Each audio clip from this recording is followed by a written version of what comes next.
देखो बेटा, ज्यादा टाइम बिल्कुल नहीं लगाते हैं, क्लास को शुरू करते हैं तुरंत। उसी में हम लोगों का फायदा है।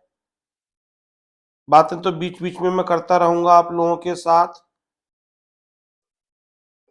मैं एक बार बार बार पिछले 3 साल से बच्चों से बोल रहा हूं कि जीएसटी के दो फायदे हैं। सिलेबस बहुत कम है, तो पास होने में जीएसटी से बहुत आसानी रहती है। और दूसरी बात, अगर आप कभी ये चाहते हो कि हम इस फील्ड में रहें, टैक्स की फील्ड में, तो डीटी से ज्यादा इजी पैसा कमाना जीएसटी की फील्ड में होता है। क्योंकि डीटी के हिसाब से रिटर्न फाइल करने वाले लोग बहुत कम होते हैं। और अब जो 12 लाख रुपए तक की इनकम पे टैक्स जीरो कर दिया गया है, उससे और भी कम लोग हो जाएंगे। और बड़ी बड़ी मछलियां जो होती हैं, बड़ी बड़ी कंपनीज, अमीर लोग होते हैं, वहां तक पहुंचने में टाइम लगता है। कई सालों की प्रैक्टिस होती है, रिलेशंस बनाए जाते हैं, उसके बाद वहां तक पहुंचते हैं। लेकिन जीएसटी हर किसी को चाहिए होता है जो भी बिजनेस करना चाहता है। 20 लाख से ज्यादा टर्नओवर होता है सर्विस के केस में तो रजिस्ट्रेशन करवाना पड़ता है। 40 लाख तक टर्नओवर होता है गुड्स के केस में तो रजिस्ट्रेशन करवाना पड़ता है। और टर्नओवर तो बहुत ज्यादा नहीं है मेरे ख्याल से, 20 लाख और 40 लाख रुपए। मैं प्रॉफिट की बात नहीं कर रहा हूं, मैं इनकम की बात नहीं कर रहा हूं, मैं टर्नओवर सेल की बात कर रहा हूं। और बड़े शहरों के अंदर 20 लाख या 40 लाख रुपए बहुत नॉमिनल अमाउंट होता है। जो गली मोहल्ले के शॉपकीपर्स होते हैं वो भी इस कैटेगरी के अंदर आ जाते हैं। प्लस आजकल बहुत सारे लोग सोशल मीडिया पे गुड्स के लिए सेल कर रहे हैं। अमेजोन हो गया, फ्लिपकार्ट हो गया, मीशो हो गया, नायका हो गया, मंत्रा हो गया, इट्सी हो गया। तो वहां पे भी बेटा बहुत ज्यादा जरूरी हो जाता है कि आपको जीएसटी का रजिस्ट्रेशन करवाना पड़ता है।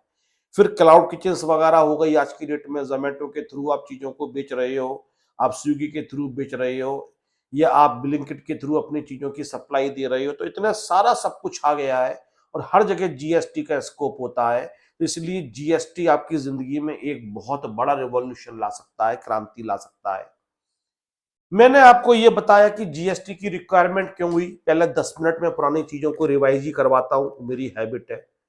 तो मैंने कहा कि जो पुराना सिस्टम था उसके अंदर 5 बहुत बड़े टैक्सेस हुआ करते थे। 3 सेंट्रल गवर्नमेंट के, 2 स्टेट गवर्नमेंट के। सेंट्रल गवर्नमेंट की सेंट्रल एक्साइज ड्यूटी हुआ करती थी।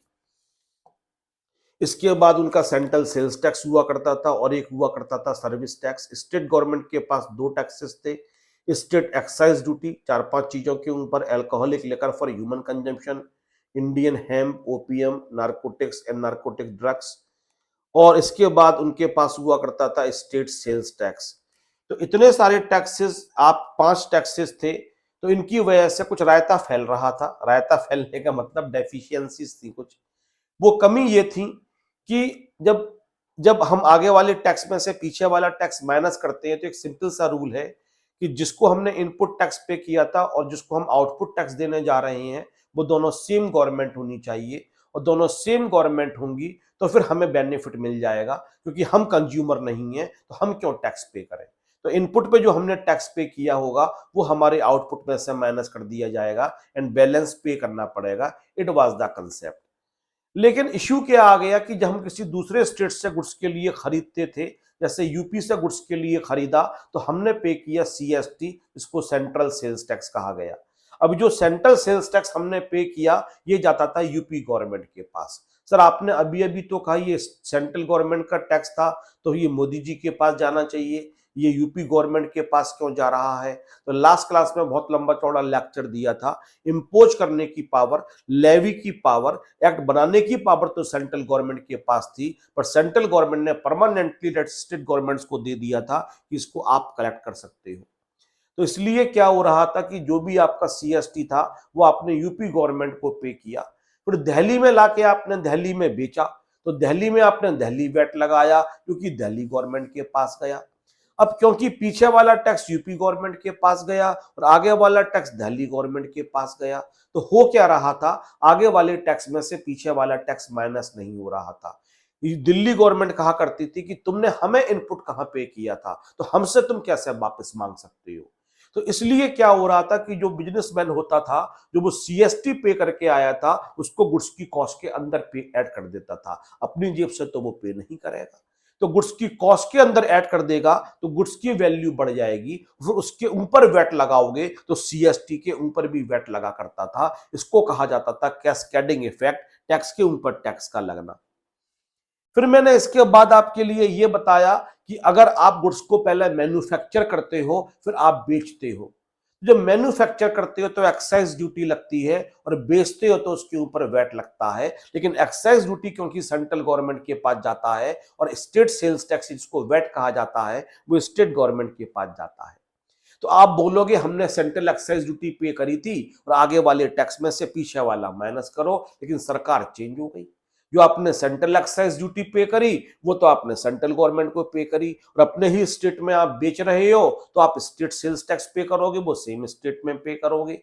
तो दोनों गवर्नमेंट डिफरेंट हो गई। तो सरकार कहा करती थी नहीं, हम जो स्टेट वैट है उसमें से सेंट्रल एक्साइज ड्यूटी को माइनस नहीं करेंगे। तो बिजनेसमैन किया किया करता था, मैन्युफैक्चरर पहले सेंट्रल एक्साइज ड्यूटी पे करने के बाद गुड्स की कॉस्ट के अंदर उसको ऐड कर देता था, उसके ऊपर वैट लगाया जाता था। इससे क्या होता था, टैक्स के ऊपर टैक्स लग रहा था और गुड्स महंगी हो रही थी। और तीसरी कमी मैंने ये बताई थी कि दो सरकारों के बीच में तलवारें खिंची हुई थी कि ये चीज गुड्स मानी जाए, ये चीज सर्विसेज मानी जाए। जैसे कि रेस्टोरेंट के अंदर मैंने एग्जाम्पल लिया, जब आप रेस्टोरेंट के अंदर जाते हो तो आपको गुड्स भी मिलती हैं, आपको सर्विसेज भी मिलती हैं। आपके लिए गुड्स के आपको आपको शाही पनीर मिला, आपको दाल मिली, आपको ड्राई वेज मिली, आपको रोटी मिली, आपको सैलड मिली, आपको रायता मिला, और जो भी आपने डिमांड किया स्वीट्स वगैरह, लस्सी वगैरह, ये गुड्स की फॉर्म में कह सकते हैं, टेंजिबल फॉर्म में है। लेकिन क्योंकि आपकी टेबल पे सर्व किया गया, शानदार एम्बियंस है, लाइव म्यूजिक चल रहा है वहां पे, आपको बर्तन नहीं धोने पड़ रहे हैं, आपको प्लेट में सर्व किया जा रहा है, गरम गरम चीज आपके लिए आ रही है, तो ये आपके लिए सर्विसेज की कैटेगरीज में आ गया। तो जब सर्विस टैक्स इंडिया में इंट्रोड्यूस किया गया तो सेंट्रल गवर्नमेंट ने स्टेट गवर्नमेंट से कहा भाई बांट लेते हैं, थोड़े अमाउंट पे लगा देते हैं सर्विस टैक्स, थोड़े पे लगा देते हैं वैट। स्टेट गवर्नमेंट ने कहा नहीं, हम तो इतने सालों से ही लगाते हुए आ रहे हैं सेल्स टैक्स या वैट, हम क्यों सर्विस टैक्स के लिए परमिशन दें। तो सेंट्रल गवर्नमेंट ने कहा नहीं, हम सर्विस टैक्स तो लगाएंगे ही, तो उस पर आपका वैट भी लगा करता था और थोड़े अमाउंट पे सर्विस टैक्स भी लगा करता था। तो एक ही आइटम पे गुड्स टैक्स भी लग रहा है और सर्विस टैक्स भी लग रहा है। कमाल वाली बात है, या तो कोई चीज गुड्स की डेफिनेशन में रखो या सर्विसेज की डेफिनेशन में रखो, but because of the dispute आप दो दो टैक्स पे कर रहे थे, गुड्स टैक्स भी पे कर रहे थे, गुड्स टैक्स को हम सेल्स टैक्स या वैट कह सकते हैं, और आप सर्विस टैक्स भी पे कर रहे थे। इसी तरीके से मैंने कस्टमाइज सॉफ्टवेयर का एग्जांपल लिया था। जो कस्टमाइज सॉफ्टवेयर होते हैं जो आपकी रिक्वायरमेंट के हिसाब से बनाए जाते हैं, उनका सिस्टम यह हुआ करता था कि उन पे सरकार के बीच में डिस्प्यूट था। सेंट्रल गवर्नमेंट कहती थी कि ये सर्विसेज हैं, क्योंकि जो आपको सॉफ्टवेयर डिजाइन किया गया वो इनटेंजिबल मोड में है, वो एक ऐसी चीज है जो आपको सर्विस दे रही है, इसलिए सर्विस टैक्स लगना चाहिए। बट स्टेट गवर्नमेंट्स क्या करती थी कि जो सॉफ्टवेयर है वो एक प्लेटफॉर्म के थ्रू दिया जा रहा है, एक सीडी, एक डीवीडी, एक हार्ड डिस्क में आपके पास दिया जा रहा है, तो वो टेंजिबल मोड्स में हो गया, वो गुड्स की डेफिनेशन में आ गया, इसलिए हम इस पर वैट लगाएंगे। तो कस्टमाइज सॉफ्टवेयर पे पूरे अमाउंट पे गुड्स टैक्स भी लगा करता था, मतलब वैट भी लगा करता था और सर्विस टैक्स भी लगा करता था। आप सोचो, एक आदमी ने 1 लाख रुपए का सॉफ्टवेयर डिजाइन करवाया, उसके ऊपर 15% से पहले वैट लगा 15,000 रुपए, फिर 15% से सर्विस टैक्स लगा 15,000 रुपए। 1 लाख रुपए की चीज को एंजॉय करने के लिए उसको 30,000 रुपए टैक्स पे करना पड़ गया। कितना दर्द होता होगा दिल में, सोचो 1 लाख रुपए की चीज और 30,000 रुपए आप टैक्स पे कर रहे हो। इनकम टैक्स तो आप अलग पे कर ही रहे हो 30-35% से, और ये 30% आप और भी पे कर रहे हो, because of two governments are not in the harmony, उनके बीच में आपस में डिस्प्यूट था। Because of that reason you are liable to pay tax the state government as well as the central government. तो फिर 2017 में सरकार ने कहा देखो जीएसटी आने के बाद ये कमियां दूर हो जाएंगी, और वो कमियां दूर कैसे हुई कि यहाँ पे हमने लिखा दिल्ली, और यहाँ पे हमने लिखा दिल्ली, और यहाँ पे हमने लिखा दिल्ली। दिल्ली से खरीद के दिल्ली में गुड्स के लिए बेचा जाएगा। पहले यहां दिक्कत नहीं थी, लेकिन उसके बावजूद भी ये एग्जाम्पल मैं आपको समझाता हूं। एक आदमी ने 10,000 रुपए की चीजों को खरीदा। अब 10,000 रुपए की चीजों को खरीदा तो सरकार ने कहा यहां पे सीजीएसटी लगाया जाएगा @9%, 900 रुपए, और इसके ऊपर एसजीएसटी भी लगाया जाएगा @9%, 900 रुपए। अब वो आदमी जो इसको ए मान लेते हैं, इसको बी मान लेते हैं, इसको सी मान लेते हैं, तो ए जब सरकार के पास जाएगा तो सेंट्रल गवर्नमेंट के पास जाके पहले सीजीएसटी पे कर देगा 900 रुपए टू सेंट्रल गवर्नमेंट। फिर वो दिल्ली गवर्नमेंट के पास जाएगा और दिल्ली गवर्नमेंट को और वो एसजीएसटी पे करेगा दिल्ली गवर्नमेंट के लिए, एसजीएसटी 900 रुपए टू दिल्ली गवर्नमेंट। और जब वो ये पे करेगा तो साथ में ये बता देगा GSTIN of B, GSTIN of B कि ये टैक्स मैं किससे लेके आया हूं, मैं ये बी नाम के आदमी से लेके आया हूं, क्योंकि बी को मैं अभी कंज्यूमर बना रहा हूं। और बी अगर आपके पास ये आके प्रूव कर दे उसने गुड्स को आगे बेच दिया तो ये टैक्स उसका आप वापस कर देना। बी ने 10,000 रुपए की चीज को यहां पे लिखा, उसने कहा मैं अपना खर्चा 5,000 रुपए और प्रॉफिट ऐड करके इस चीज को आगे कंज्यूमर के लिए 15,000 रुपए का बेच दूंगा। तो मैं 15,000 रुपए का बेचूंगा तो ये सीजीएसटी फिर चार्ज करेगा 9% के रेट से 1350, और यहाँ पे एसजीएसटी चार्ज करेगा एट द रेट ऑफ 9% 1350।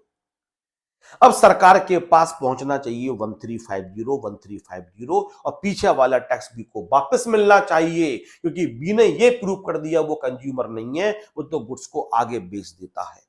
तो अब जब बी जाता है सरकार के पास तो पहले वो सीजीएसटी लेके सरकार के पास गया, उसने कहा सर ये लो 1350, सरकार ने कहा ये लो रिफंड, और कितना रिफंड लो, ये लो 900 रुपए रिफंड।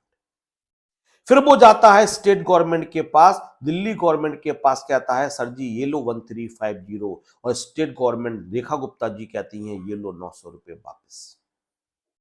बोले आप वापस क्यों कर रहे हो मुझे, तो उन्होंने जवाब दिया क्योंकि तुम कंज्यूमर नहीं हो, जो चीज को एंजॉय करेगा वो टैक्स पे करेगा, जो अल्टीमेटली उस चीज का सुख भोगेगा वो टैक्स पे करेगा। तो आपने तो चीज आगे बेच दी तो आप क्यों टैक्स पे करोगे, एंजॉय तो सी कर रहा है कंज्यूमर तो वो टैक्स पे करेगा। उसका टैक्स आपने हमें 1350 ला के दे दिया, तो जो टैक्स आपसे गलती से ले लिया गया था या इसलिए ले लिया गया था कि पहले हमें कंफर्म नहीं था कि आप कंज्यूमर हो या आगे बेचने वाले हो, इसलिए आपसे चार्ज कर लिया गया था, वो वापस ले जाओ।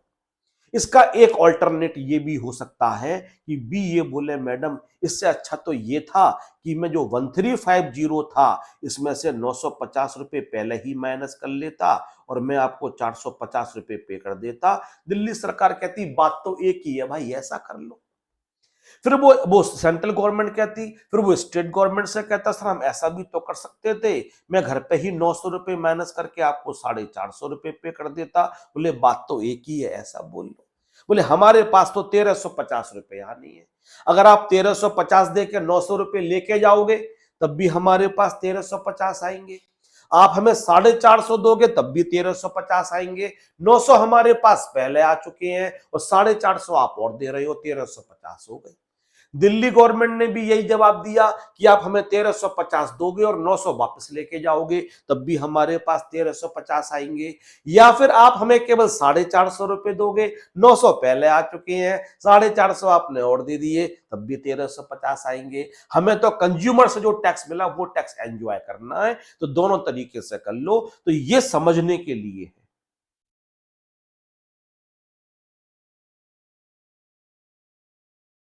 और ये प्रैक्टिकली होता है, वास्तव में हम यही करते हैं प्रैक्टिकली। हम प्रैक्टिकली क्या करते हैं, सरकार को केवल 450 रुपए पे करते हैं। बच्चे कहते हैं सर ये तो समझ में आ गया, बट एक बार यूपी से लेके आए, ये एग्जाम्पल आपने लास्ट क्लास में भी समझाया था, एक बार ये समझा दो फिर आगे की क्लास आप शुरू करना। तो मैं कहता हूं ठीक है, मैं एक बार वो एग्जाम्पल भी आपको समझा देता हूं। तो यहां पे मैंने लिखा यूपी और यूपी में मैंने ए को शिफ्ट कर दिया, फिर मैंने यहाँ पे लिखा दिल्ली और इस बिजनेसमैन को मैंने बी नाम दे दिया, फिर यहाँ पे मैंने लिखा दिल्ली और इसमें मैंने कंज्यूमर नाम दे दिया। अब ये बोला कि मैं जो चीज बेचना चाहता हूं वो दिल्ली में अच्छी नहीं मिलती है, मैं तो यूपी से लाके बेचूंगा। हर स्टेट की अपनी स्पेशलिटी होती है, ये यूपी से 10,000 रुपए की चीज लेके आया। अब मैंने कहा कि बेटा अगर यहां पे आप सीजीएसटी लगाओगे एट द रेट ऑफ 9% 900 रुपए, और यहां पे एसजीएसटी लगाओगे एट द रेट ऑफ 9%, तो फिर इस आदमी को ये 900 रुपए पे करने पड़ेंगे यूपी गवर्नमेंट के लिए। जबकि ये टैक्स यूपी गवर्नमेंट को नहीं मिलना चाहिए, दिल्ली गवर्नमेंट को मिलना चाहिए, क्योंकि जो टैक्स होता है वो डेस्टिनेशन बेस्ड टैक्स होता है। डेस्टिनेशन बेस्ड का मतलब हो गया जिस स्टेट में आपकी सर्विसेज या गुड्स को यूज किया जाएगा उस सरकार को टैक्स मिलना चाहिए। जो सरकार तुम्हारे लिए उस चीज को चलाने के लिए फैसिलिटीज अरेंज करके दे रही है, आप टैक्स उस सरकार को पे करोगे। मैंने एसी का एग्जाम्पल लिया था, मैंने फ्रिज का एग्जाम्पल लिया था, मैंने टीवी का एग्जाम्पल लिया था। आप किसी भी चीज का एग्जाम्पल ले लो, जिस स्टेट के अंदर वो चीज यूज हो रही होती है उसको चलाने के लिए, उसको यूज करने के लिए रिसोर्सेज वो सरकार आपको प्रोवाइड करती है। तो जब वो सरकार आपके लिए प्रोवाइड कर रही है तो डेफिनेटली आपको टैक्स भी उसी सरकार को देना चाहिए। तो सर इसमें क्या दिक्कत है? ये वाला टैक्स यूपी गवर्नमेंट की जगह दिल्ली गवर्नमेंट को पे कर देगा। सर इसमें क्या तकलीफ है? लेकिन मैंने कहा बेटा इसमें भी तकलीफ है। दिल्ली गवर्नमेंट को पे करने के लिए इसका दिल्ली के अंदर रजिस्ट्रेशन होना जरूरी है। तो सर क्या तकलीफ है? ये दिल्ली में भी रजिस्ट्रेशन करवा लेगा, दो ले लेगा, एक यूपी के अंदर रजिस्ट्रेशन, एक दिल्ली के अंदर। और बेटा कल कोई अगर इसके पास आसाम से खरीदने के लिए आ गया तो सर आसाम में रजिस्ट्रेशन करवा लेगा, और सर महाराष्ट्र से खरीदने के लिए आ गया तो महाराष्ट्र में करवा लेगा। अब आप सोच में पड़ गए, हाँ सर ये बात तो है, पूरे इंडिया से लोग आएंगे तो क्या हर राज्य में वो यही करवाता रहेगा? तो जब इसका इलाज पूछा गया अरुण जेटली साहब से, जिन्होंने इंडिया में इस टैक्स के मॉडल को बनाया, उन्होंने कहा देखो एक नया टैक्स इंट्रोड्यूस करते हैं, पहला पूरा टैक्स आप मोदी गवर्नमेंट को इकट्ठा दे दो सारा का सारा, और उस टैक्स का नाम हम लगा देते हैं आईजीएसटी, इंटीग्रेटेड सेल्स टैक्स, और ये सीजीएसटी और एसजीएसटी के इक्वल के टोटल के बराबर होगा 18% से 1800 रुपए। तो ए गया सरकार के पास, सीजीएसटी पे किया, सीजीएसटी टू सेंट्रल गवर्नमेंट, और 1800 रुपए पे कर दिया। ये एग्जाम्पल कल भी समझाया और मैंने आज सोचा था कि मैं कहां से शुरू करूंगा क्लास, यहीं से शुरू करूंगा, यहां से शुरू कर रहा हूं। अब चीज उसकी दिल्ली में आ गई 10,000 रुपए की, 10,000 रुपए की दिल्ली में आ गई। उसने कहा भाई मैं इसमें अपना प्रॉफिट, अपना खर्चा 5,000 रुपए ऐड करके मैं दिल्ली में इसको 15,000 रुपए का बेचूंगा। बात भी लॉजिकल है, आदमी कॉस्ट शीट बनाता है, आप कॉस्टिंग पढ़ रहे हो और बहुत अच्छी जगह पढ़ रहे हो, आपको पता है कॉस्ट शीट कैसे बनाई जाती है, सारे खर्चे ऐड वगैरह किए जाते हैं, फिर एंड में हम प्रॉफिट भी ऐड कर देंगे, ये हमारा सेल प्राइस निकल के आ गया। अब क्योंकि दिल्ली का दिल्ली में बेच रहा है तो उसने कहा सीजीएसटी में 9% ये चार्ज करूंगा 1350, और एसजीएसटी में चार्ज करूंगा एट द रेट ऑफ 9%, और ये हो जाएगा 1350। अब कल की बात को आज नए दिमाग से सोचो, नए सिरे से सोचो तो आप चीजों को एंजॉय करोगे। आज मैं रैंकर्स में बैठा था तो मैं बहुत डिसअपॉइंटेड था, मैं डिसअपॉइंटेड था क्योंकि स्टूडेंट्स की वो मुझे क्वालिटी नहीं मिल रही है जो हम लोग हैबिचुअल थे। मैं हमें हमें कभी नहीं बोलता हूं कि पिछला वाला जमाना अच्छा था, आगे वाला जमाना अच्छा नहीं है। हर हर एज पिछले वाले से ज्यादा इंटेलिजेंट होती है। आप जिस एज पे हो मुझसे ज्यादा इंटेलिजेंट हो जब मैं आपकी एज पे था, क्योंकि आप हमारी नॉलेज के साथ तो पैदा हुए ही हो, और साथ में जो और इन्वेंशंस हो गए हैं, आपको कंप्यूटर हमसे ज्यादा आता होगा, मोबाइल हमसे ज्यादा आता है, आपको एआई हमसे ज्यादा आता है। लेकिन हर चीज के पॉजिटिव एस्पेक्ट नहीं होते हैं, कुछ नेगेटिव एस्पेक्ट भी होते हैं, और वो सेटल होने में बहुत टाइम लगता है। तब तक जो ट्रांजिशन पीरियड होता है वो दुख देता है। मैं उस दौर का टीचर हूं जिसने अच्छा दौर भी देखा और ट्रांजिशन पीरियड भी देख रहा है। जब मैंने शुरू किया था पढ़ाना तो उस समय पढ़ाई अपने चरम सीमा पे थी। उसमें लोगों का ख्वाब हुआ करता था हम किसी तरीके से सीए बन जाएं, सीएमए बन जाएं, एमबीए बन जाएं, डॉक्टर बन जाएं। उस समय बस लोगों के पास यही, नए नए लोग फील्ड को एक्सप्लोर कर रहे थे लेकिन मोबाइल नहीं आया था, तो ट्रेडिशनल तरीके से ही एक्सप्लोर कर रहे थे। और ट्रेडिशनल कोर्सेज क्या होते हैं? सीएमए हो गया, सीए हो गया, डॉक्टर हो गया, एमबीबीएस हो गया। हालांकि नए कोर्स आना शुरू हुए थे, जैसे जैसे कि शेफ बनने की चाह भी कुछ लोगों में हुई थी, क्योंकि टीवी पे छोटे मोटे प्रोग्राम आने लगे थे। शेफ कितना बड़ा प्रोफेशन होता है ये लोगों को समझ में आने लगा था। शेफ एक रेप्यूटेड और बहुत पैसा कमाने वाला प्रोफेशन है। फिर उस समय टीवी पे सीरियल्स आने लगे, तो फिर लोगों ने टीवी में, मतलब एक्टिंग पहले लगता बॉलीवुड में कैसे पहुंचेंगे, लेकिन टीवी पे सीरियल्स आ रहे हैं तो लोगों को काम मिलना शुरू हो गया था। तो इस और प्रोफेशन शुरू हो चुके थे, लेकिन तब भी जो ट्रेडिशनल प्रोफेशंस थे उनका बहुत जबरदस्त स्कोप था। लोग इतने होलसेल में सीएमए, सीए, मेडिकल, आईआईटी में जा रहे थे, उनका सपना ही हुआ करता था इसी फील्ड में चले जाए। अब ये ट्रांजिशन पीरियड हुआ तो कोई डांस इंडिया डांस में जाना चाहता है, कोई इन्फ्लुएंसर बनना चाहता है, कोई यूट्यूबर बनना चाहता है, कोई व्लॉगर बनना चाहता है, कोई एथिकल हैकर बनना चाहता है। अब बाढ़ आ गई है एक तरीके से। उसकी वजह से क्या हुआ, यूथ कंफ्यूज भी हो गया थोड़ा सा, और थोड़ा ट्रेडिशनल तरीके में उसका मन भी नहीं लग रहा है, क्योंकि मोबाइल हाथ में होने की वजह से वो हमेशा अपॉर्चुनिटीज को एक्सप्लोर करता रहता है। अगर मैं यूट्यूबर बन गया इतना पैसा कमा लूंगा, इन्फ्लुएंसर बन गया इतना पैसा कमा लूंगा, तो इसलिए थोड़ा सा मैं डिसअपॉइंटेड था। लेकिन फिर मैंने कहा नहीं, जो बच्चे पढ़ना चाहते हैं उन्हें उन बातों को समझ में आना चाहिए, उन्हें पढ़ाना चाहिए कि जो बात बच्चे समझना चाहते हैं बस बच्चों को समझाई जाए।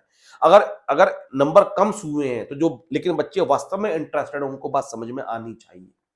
तो हम भी अपने को ओवरकम करते हैं जब डिसअपॉइंटमेंट होता है। मैं मनी के टर्म्स में बात नहीं कर रहा हूं। मनी के टर्म्स में तो पैसा कमाने की अपॉर्चुनिटीज हमारे पास भी ज्यादा है। पहले हम केवल पढ़ा के पैसा कमाते थे, हम बिना पढ़ाए पैसा कमा रहे हैं। जो मैं आपको पढ़ा रहा हूं वो मैंने रिकॉर्ड कर ली क्लास, अब वो रिकॉर्डिंग मेरी बिकती है।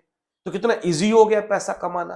पहले बच्चा लेट ज्वाइन करता था तो हमें उसको बैकअप क्लास देनी पड़ती थी।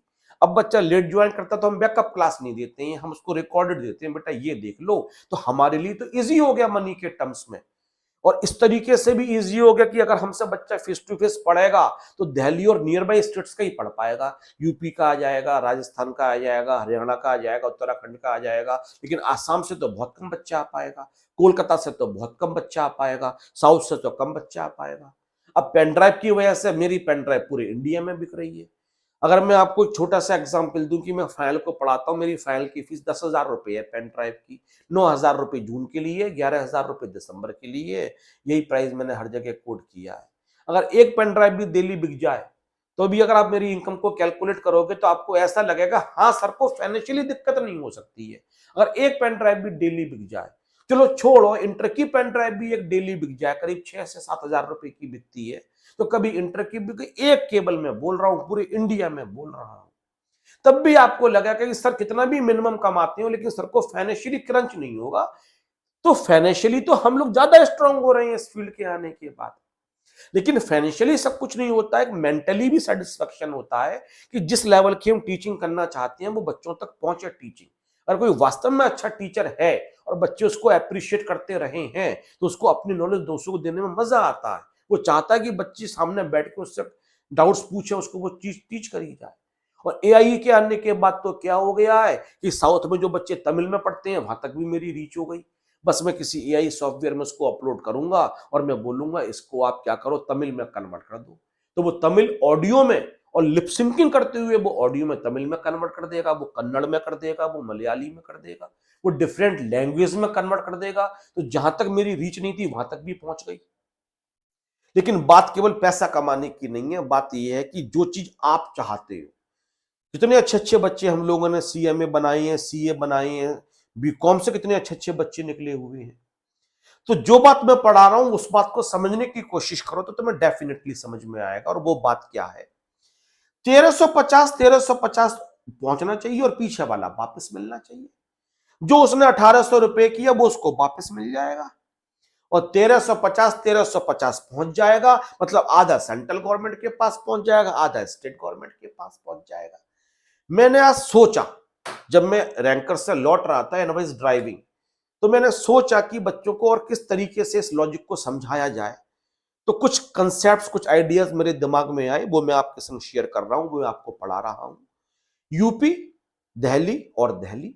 यूपी से चीज को खरीदा गया क्योंकि टैक्स यूपी गवर्नमेंट के पास नहीं जाना चाहिए, डेस्टिनेशन बेस्ड होता है, दिल्ली गवर्नमेंट के पास जाना चाहिए।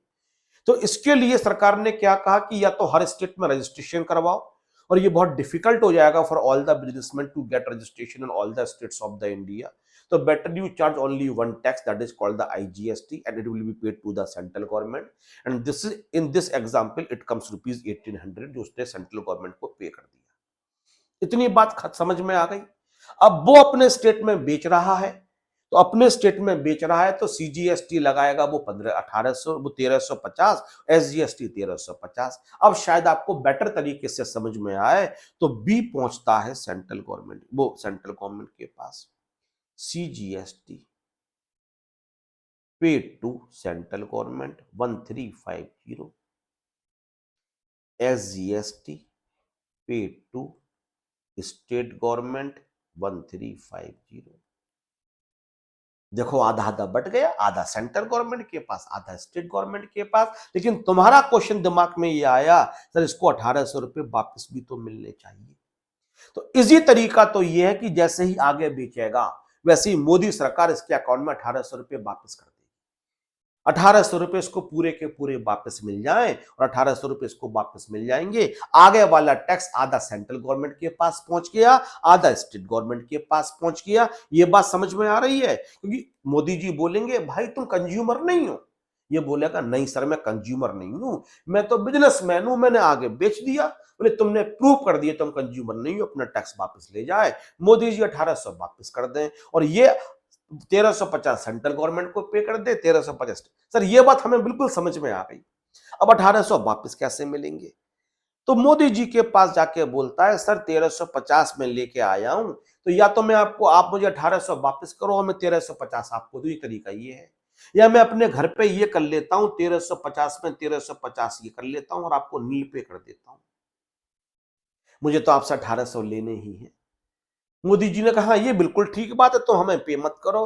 लेकिन उसने कहा मोदी जी हमें आप थोड़ा पैसा भी और वापस करोगे। कितना पैसा वापस करोगे? अभी 450 रुपए मुझे और रिफंड करोगे।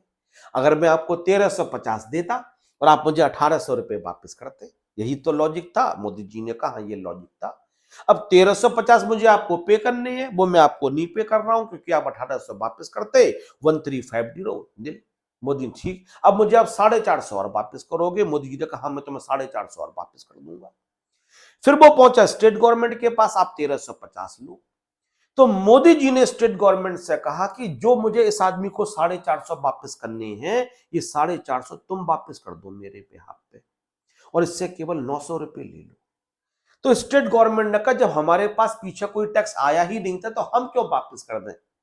तो मोदी जी ने कहा उस आदमी का दिल रखने के लिए अभी तुम वापस कर दो और 450 रुपए हम तुम्हें पे कर देंगे। और मोदी जी बोलो या सेंट्रल गवर्नमेंट बोलो, central government to state government कितना पे कर दिया? 450 पे कर दिया। आई थिंक आपको आज बेटर क्लियरिटी हुई। तो मोदी जी के पास कितना टैक्स पहुंच गया? 1350। 1800 उनके पास था और 450 उन्होंने दिल्ली गवर्नमेंट को दे दिए, 1350। और सेंट्रल गवर्नमेंट पे कितना पहुंचा? 1350 पहुंचना चाहिए था, 450 उसने वापस कर दिए, तो 900 तो ये पहुंच गया। और फिर मोदी जी से 450 और मिल गया, तो 900 प्लस 450 कितना पहुंच गया? 1350 पहुंच गया। तो टैक्स दो पार्ट्स में आधा आधा बढ़ गया, आधा पहुंच गया मोदी जी के पास, आधा पहुंच गया सेंट्रल गवर्नमेंट के, वो स्टेट गवर्नमेंट के पास। And this is the logic of the GST. जब आपको पीछे वाला टैक्स हमेशा वापस मिलेगा तो कभी डबल टैक्सेशन हो ही नहीं सकता है। पीछे वाला टैक्स आपको जब वापस नहीं मिलता है तब आप गुड्स की कॉस्ट के अंदर ऐड करते हो, तब आप उस पर आगे वाला टैक्स लगाते हो, तो डबल टैक्सेशन होता है। जब इस बात की श्योरिटी है कि अगर आप आगे चीज को ट्रांसफर कर देते हो तो आपको पीछे वाला टैक्स वापस मिलेगा, तो कभी डबल टैक्सेशन हो ही नहीं सकता है। आज की क्लास में और दोबारा शुरू करूं इससे पहले मैं एक एग्जाम्पल और लेना चाहूंगा। यूपी का था और बी आपके लिए दिल्ली का था। मैं ए और बी को यहां से हटा देता हूं, मैं इसको एक्स और वाई कर देता हूं। जो दिल्ली का आदमी था वो दिल्ली में गया और यूपी में गया और बोला मुझे भाई साहब एक आइटम चाहिए, वो आइटम 10,000 रुपए का है। बोले हाँ ले जाओ। बोले कहाँ लेके जाओगे? बोले दिल्ली। तो बोला सर मुझे आईजीएसटी लगाना पड़ेगा। IGST at the rate of 10% और 18%, सॉरी 1800 रुपए आईजीएसटी लगा दिया। अब ये टैक्स बेसिकली आधा दिल्ली गवर्नमेंट के पास पहुंचना है, आधा सेंट्रल गवर्नमेंट। जैसे ही आगे दिल्ली में बिकेगा, ऊपर मैंने समझाया आधा सेंट्रल गवर्नमेंट के पास, आधा स्टेट गवर्नमेंट के पास। लेकिन पता चला जो वाई था वो कंज्यूमर ही निकला, वो आगे बेचेगा ही नहीं। तो एक्स ने क्या किया? आईजीएसटी, ये मैंने सीजीएसटी लिख दिया, आई एम सो सॉरी, इसको आईजीएसटी लिखना चाहिए था। I am so sorry, I am so sorry. वो आईजीएसटी उसने पे क्या किया? आईजी, कलर भी चेंज हो रहा है बार बार। आईजीएसटी टू सेंट्रल गवर्नमेंट, और कितना पे कर दिया? 1800 रुपए उसने पे कर दिया आईजीएसटी।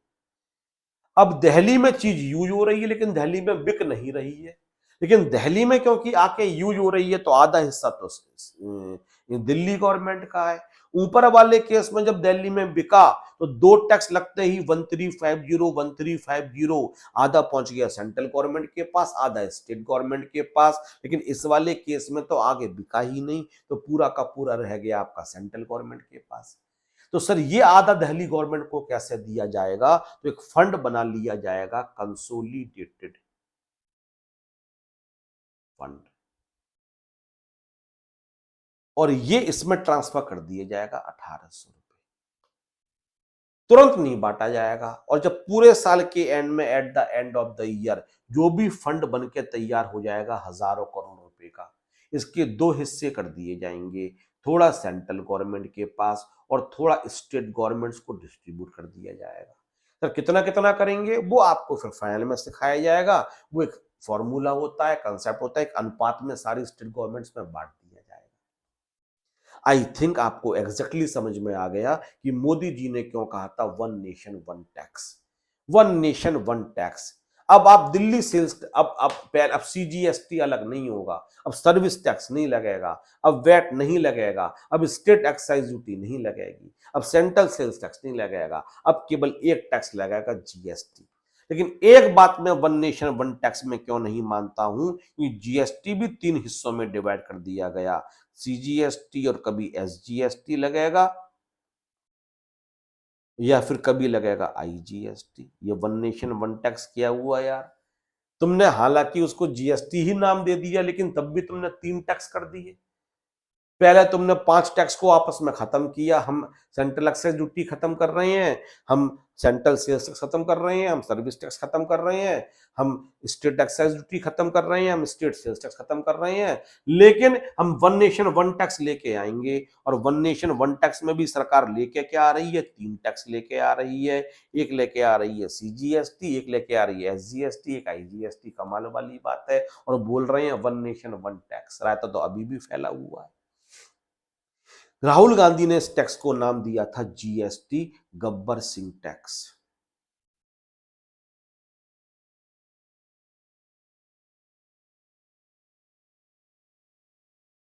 जी से गब्बर, सिंह, एस से सिंह और टी से टैक्स। और उन्होंने इसलिए नाम दिया था कि जो शोले मूवी थी, उस शोले मूवी में जो गब्बर सिंह था, जो अमजद खान थे, जो विलेन थे उसमें, मेरे ख्याल से शोले जितनी बड़ी हिट मूवी आज तक इंडिया में कोई भी नहीं हुई है। कल्ट मूवी है, और हर किसी को ये मूवी जरूर देखनी चाहिए। एक एक सीन, एक एक डायलॉग इस मूवी का, मतलब उस जमाने में तो लोगों की जुबान पे था ही, और आज भी जाने अनजाने में लोग कई बार बोल देते हैं। कितने आदमी थे, या होली कब आएगी, बसंती तुम्हारा नाम क्या है, और तूने तूने मेरा नमक खाया है अब गोली खा। कितने सारे डायलॉग्स हैं शोले मूवी के जो मतलब आम बोलचाल भाषा में बोले जाते हैं। इतने इतने हिट्स डायलॉग मेरे ख्याल से कभी किसी मूवी के नहीं हुए कि डायलॉग से हिट हो जाए, आम बोलचाल में उसको बोलना शुरू कर दो। वो गब्बर सिंह पूछता है होली कब है होली, जब भी होली आती है तो हमेशा ये आता है होली कब है होली है। कितने आदमी थे, वो सांबा से पूछता है, वो डायलॉग कितना हिट हो गया। जिन्होंने मूवी देखी है वो मेरी बात समझ पा रहे होंगे। अमिताभ बसंती जो हेमा मालिनी बनी हुई है बहुत ज्यादा बोलती हैं, बहुत ज्यादा, और बार बार ये बोलती हैं कि मैं ज्यादा तो बोलती नहीं हूँ, और बोलती बहुत रहती है। तो उसने पूछा, क्योंकि तुमने बसंती का नाम तो पूछा नहीं है अभी तक। अमिताभ बच्चन पूछते हैं बसंती तुम्हारा नाम क्या है? तो कितने, और वो डायलॉग है जब धर्मेंद्र हेमा मालिनी से शादी करना चाहते हैं, तो हेमा मालिनी अपनी मौसी के साथ रहती है, तो अमिताभ बच्चन पहुंचते हैं धर्मेंद्र का रिश्ता लेके, और अपने दोस्त की तारीफ कर रहे हैं। तो वो आजकल खूब रील्स भी बन रही है उसमें, बड़े मौसी बड़ा दिल का अच्छा है, कभी कभी जुआ खेल लेता है। तो मौसी बोलती है वो जुआ भी खेलता है? अरे मौसी कैसी बात कर रहे हो, जुआ छी छी छी छी, ऐसे थोड़ी नहीं खेलता है, कभी ज्यादा दारू पी ली तो जुआ भी खेल लेता है। तो जुआ भी खेलता है? अरे मौसी कैसी बात कर रही हो, दारू वो टच भी नहीं करता है, हाथ भी नहीं लगाता है, कहीं बिजनेस में लॉस हो गया, 19-20 हो गया।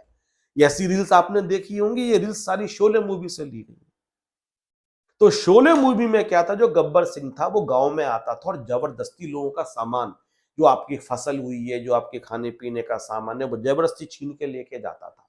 इसलिए राहुल गांधी ने कि ये बिजनेसमैन को परेशान कर रहा है, बिजनेसमैन के लिए दुखदाई है, इसलिए राहुल गांधी ने इसको गब्बर सिंह टैक्स नाम दिया। आप किसी भी पार्टी की आइडियोलॉजी को मानते हो, लेकिन आप जीएसटी पूरा पढ़ने के बाद बोलोगे हाँ सर कॉम्प्लिकेटेड है। जीएसटी आने से लोगों के लिए बिजनेस करना थोड़ा डिफिकल्ट हुआ है। जीएसटी आने से लोगों का प्रॉफिट डेफिनेटली कम हुआ है। जीएसटी का जनरल रेट करीब 18% के आसपास चल रहा है, जबकि पहले जो वैट या सर्विस टैक्स हुआ करता था वो 14 या 15% हुआ करता था, तो 3-4% तो कम हो गया ना देखा जाए तो। रेस्टोरेंट को छोड़ दें या सॉफ्टवेयर को छोड़ दें तो बाकी चीजों पे या तो गुड्स टैक्स लगता था, वैट या सर्विस टैक्स लगता था, करीब 14% के आसपास, 15% के आसपास था। अब ज्यादातर चीजों पे जीएसटी अब 18% भी लगा रहे हो, कुछ पे तो 28 भी लगा रहे हो आप। तो चीजें महंगी हुई सस्ती होने की वजह से, क्योंकि जीएसटी का रेट बढ़ गया। तो कहीं ना कहीं इस बात में सही है, आप किसी भी पार्टी को मानो, लेकिन आप जब भी सोचो तो आप एक न्यूट्रल पर्सन के तरीके से सोचो। क्या जीएसटी वास्तव में इतना इजी है? क्या वास्तव में वन नेशन वन टैक्स है? नहीं, वन नेशन वन टैक्स तो कहीं से नहीं लगता है। ये 3 टैक्सेस तो अब भी हैं, और अभी एक टैक्स और भी मैं जिक्र करूंगा, इसका कंपनसेशन सेस कहा जाता है, उसका जिक्र भी मैं बहुत जल्दी करूंगा। बल्कि 4 टैक्स लगाए जा रहे हैं आज भी। सीजीएसटी, एसजीएसटी साइमल्टेनियसली लगाया जाता है, दूसरे स्टेट में सेल होती है तो आईजीएसटी लगाया जाता है, और कुछ ऐसी चीजों पे जो बहुत अमीरों वाली चीजें होती हैं, सिन आइटम्स, गुटखा, सिगरेट वगैरह पे एक टैक्स और भी लगाया जाता है, जिसके बारे में हम बाद में बात करेंगे। तो राहुल गांधी ने इसको नाम दिया था गब्बर सिंह टैक्स। और मैं आपको फिर रिकमेंड करूंगा आगे चलने से पहले, शोले मूवी अगर आपने नहीं देखी है तो शोले मूवी आप जरूर देखो। हर आदमी को शोले मूवी देखनी चाहिए, बड़ी बेहतरीन मूवी है। खैर वापस आते हैं, तो क्या जीएसटी आने के बाद जो पहले सेंट्रल एक्साइज ड्यूटी के ऊपर सेल्स टैक्स लगा करता था वो चीज खत्म हो गई? हाँ सर खत्म हो गई। क्यों? अब एक्साइज के समय कोई टैक्स लग ही नहीं रहा है, अब तो बिकते समय केवल जीएसटी लग रहा है, तो टैक्स के ऊपर टैक्स लगाएगा ही नहीं। सर रेस्टोरेंट के अंदर जाते हैं तो 2 टैक्स वाला कंसेप्ट खत्म हो गया? हाँ खत्म हो गया। रेस्टोरेंट के अंदर केवल जीएसटी लगेगा, अब 2 टैक्स लगेंगे ही नहीं। कस्टमर सॉफ्टवेयर पर दिक्कत दूर हो गई? हाँ दूर हो गई, क्योंकि 2 टैक्स लगेंगे ही नहीं, केवल एक टैक्स लगेगा। सर हम यूपी से लेके आते तो तब सीएसटी यूपी गवर्नमेंट को पे करते थे, और हम वैट दिल्ली गवर्नमेंट को पे करते थे, तो आगे वाले टैक्स में से पीछे वाला माइनस नहीं होता था। ये समस्या दूर हो गई? हाँ ये समस्या दूर हो गई। पहले आप आईजीएसटी पे कर दोगे, और क्योंकि आपको पूरा का पूरा आईजीएसटी वापस मिलने की गारंटी है, इसलिए आप गुड्स की कॉस्ट में ऐड ही नहीं करोगे, इसलिए ये समस्या भी दूर हो गई। तो जीएसटी आने के बाद 5 टैक्स खत्म हो गए। ऐसा कहना क्या सही है?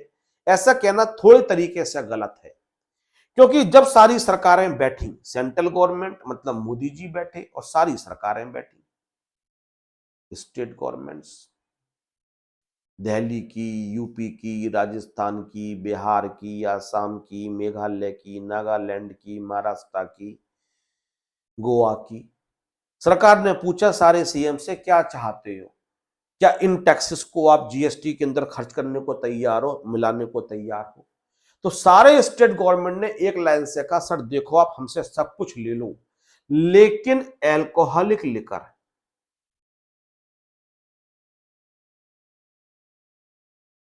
फॉर ह्यूमन कंजम्पशन हम इसको छोड़ने को तैयार नहीं है। इसको तो हम पुराने सिस्टम से ही चलाएंगे। जब ये मैन्युफैक्चर होगा तो स्टेट एक्साइज ड्यूटी लगाएंगे, क्योंकि हमारा पैसा कमाने का बहुत बड़ा सोर्स है। और सेम स्टेट में बिकेगी तो हम इस पे स्टेट वैट लगाएंगे, स्टेट सेल्स टैक्स लगाएंगे, और दूसरे स्टेट में बिकेगी तो हम सीएसटी लगाएंगे।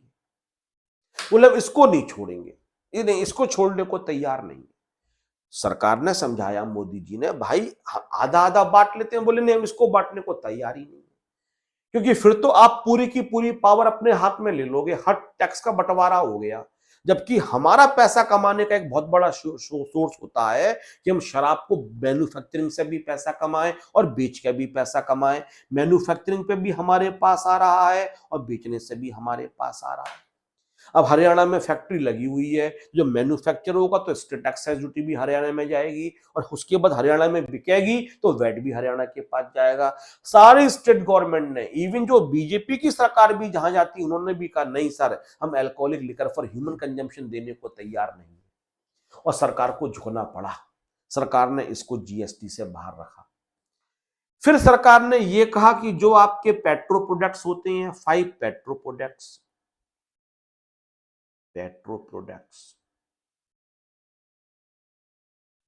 सारी सरकारों ने मिलकर डिसाइड किया, सारी सरकार ने, यहां पे तो सेंट्रल गवर्नमेंट भी शामिल थी, कि पेट्रोल के लिए, जिसको हम लोग अब मोटर स्पिरिट भी बोलेंगे क्योंकि एक्ट में इसका नाम मोटर स्पिरिट लिखा हुआ है, डीजल पे, क्रूड पे, नेचुरल गैस पे, एयर टरबाइन फ्यूल जो हवाई जहाज में डलता है, एटीएफ। बोले अभी इसको जीएसटी में लाने का सही वक्त नहीं है, नॉट द राइट टाइम।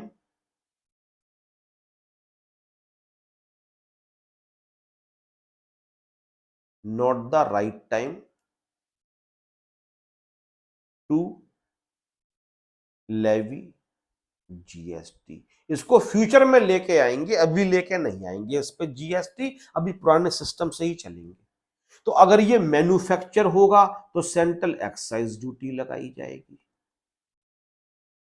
अगर सेम स्टेट में बिकेगा तो स्टेट वेट लगाया जाएगा और दूसरे स्टेट में बिकेगा तो सीएसटी लगाया जाएगा। इन तीन चीजों को, दो चीजों को लेके, पहली चीज को लेके तो सेंट्रल गवर्नमेंट कह रही शराब भी ले आओ, स्टेट गवर्नमेंट अड़ गई, नहीं सर ये लेके नहीं जाएंगे, आप सब चीज ले लो लेकिन इस पे तो पुराना सिस्टम ही चलेगा। और पेट्रो प्रोडक्ट्स पे हर सरकार राजी थी, सेंट्रल भी स्टेट भी, कि it is not the right time. हमने पूछा भाई राइट टाइम क्यों नहीं है? बोले नहीं है राइट टाइम। मैं बताता हूं राइट टाइम क्यों नहीं है। सरकार आपको इसका जवाब नहीं देगी, इसका जवाब टीचर देगा आपके लिए। जवाब टीचर इसलिए देगा कि अगर आप इस पे जीएसटी लगाओगे तो टैक्स का रेट कम हो जाएगा, लेकिन अभी आप क्या कर रहे हो, आप पहले आप जितने का खरीदते हो फ्यूल, उतने का फ्यूल आपका हो गया, ये आपकी कॉस्टिंग हो गई। फिर आप इस पे लगाते हो सेंट्रल एक्साइज ड्यूटी,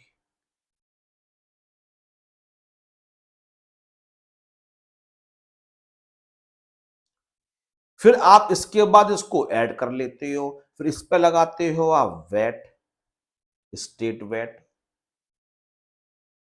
और फिर ये दिल्ली जैसे शहर में 96 रुपीज के आसपास बिकता है। और जबरदस्त है, सेंट्रल एक्साइज ड्यूटी पहले तो 30-35 रुपए के आसपास थी, 20% के आसपास तो अभी भी चल रही है, 20%। और फिर पहले वो ऐड हो जाती है क्योंकि central excise duty central government के पास जाएगी, वेट स्टेट गवर्नमेंट के पास, फिर स्टेट गवर्नमेंट वैट लगाती है और वो भी करीब 20% से लगाती है, और 20% आपका सेंट्रल एक्साइज ड्यूटी के ऊपर भी लग जाता है। आप तमाशा देख रहे हो इन लोगों का। आप सोचो जो फ्यूल है वो खरीदा गया, इसके अंदर डीलर का प्रॉफिट भी इंक्लूड है, जब बिकेगा तो पहले सेंट्रल एक्साइज ड्यूटी लगेगी इसके ऊपर और फिर इसके ऊपर स्टेट वैट भी लगेगा। अब सेंट्रल एक्साइज ड्यूटी पहले तो 30-35% के बराबर थी, 20 के बराबर अभी भी है, और फिर स्टेट गवर्नमेंट 20% वैट भी लगा रही है। और कमाल की बात, जो वैट है वो सेंट्रल एक्साइज ड्यूटी के ऊपर भी लग रहा होगा। पुराने सिस्टम में मैंने बताया था एक्साइज ड्यूटी के ऊपर वैट लगाया जाता है। सोचो अगर ये 70 रुपए का आपके लिए फ्यूल था और 20 रुपए इसके ऊपर एक्साइज ड्यूटी लग गई, 70 का नहीं मानते हैं हम, 60 रुपए का करीब मान लेते हैं इसके लिए, फिर 20 रुपए एक्साइज ड्यूटी लग गई, अब ये 80 रुपए का हो गया, और 20% इसके ऊपर लगेगी आपके लिए वैट लगेगा, तो 16 रुपए करीब वैट लगेगा, तो 96 रुपीज का हो गया। तो सेंट्रल गवर्नमेंट को कितना पैसा मिला? सेंट्रल गवर्नमेंट को इस पे मिल गया 20 रुपए, मतलब 60 रुपए पे 20 रुपए, करीब करीब 30% के आसपास, 30-32% के आसपास, आप 30-32% के आसपास एक्साइज ड्यूटी, और फिर 20% से एक्साइज ड्यूटी ये स्टेट गवर्नमेंट को मिला। और मजेदार बात, स्टेट गवर्नमेंट को इस 20 रुपए के ऊपर भी लग गया वैट, तो 96 रुपीज में आप 36 रुपीज इस समय टैक्स पे कर रहे हो। और अगर जीएसटी केवल आ जाए 60 रुपए और जीएसटी का हम केवल 28% भी लगाएं, जीएसटी इस समय वैसे तो 40% लग सकता है, लेकिन 28% है मैक्सिमम इस समय, तो 60 का हम 28% लगा देते हैं तो 16 रुपए 80 पैसे हो जाएगा। तो पेट्रोल केवल 76 रुपए 80 पैसे बिकेगा।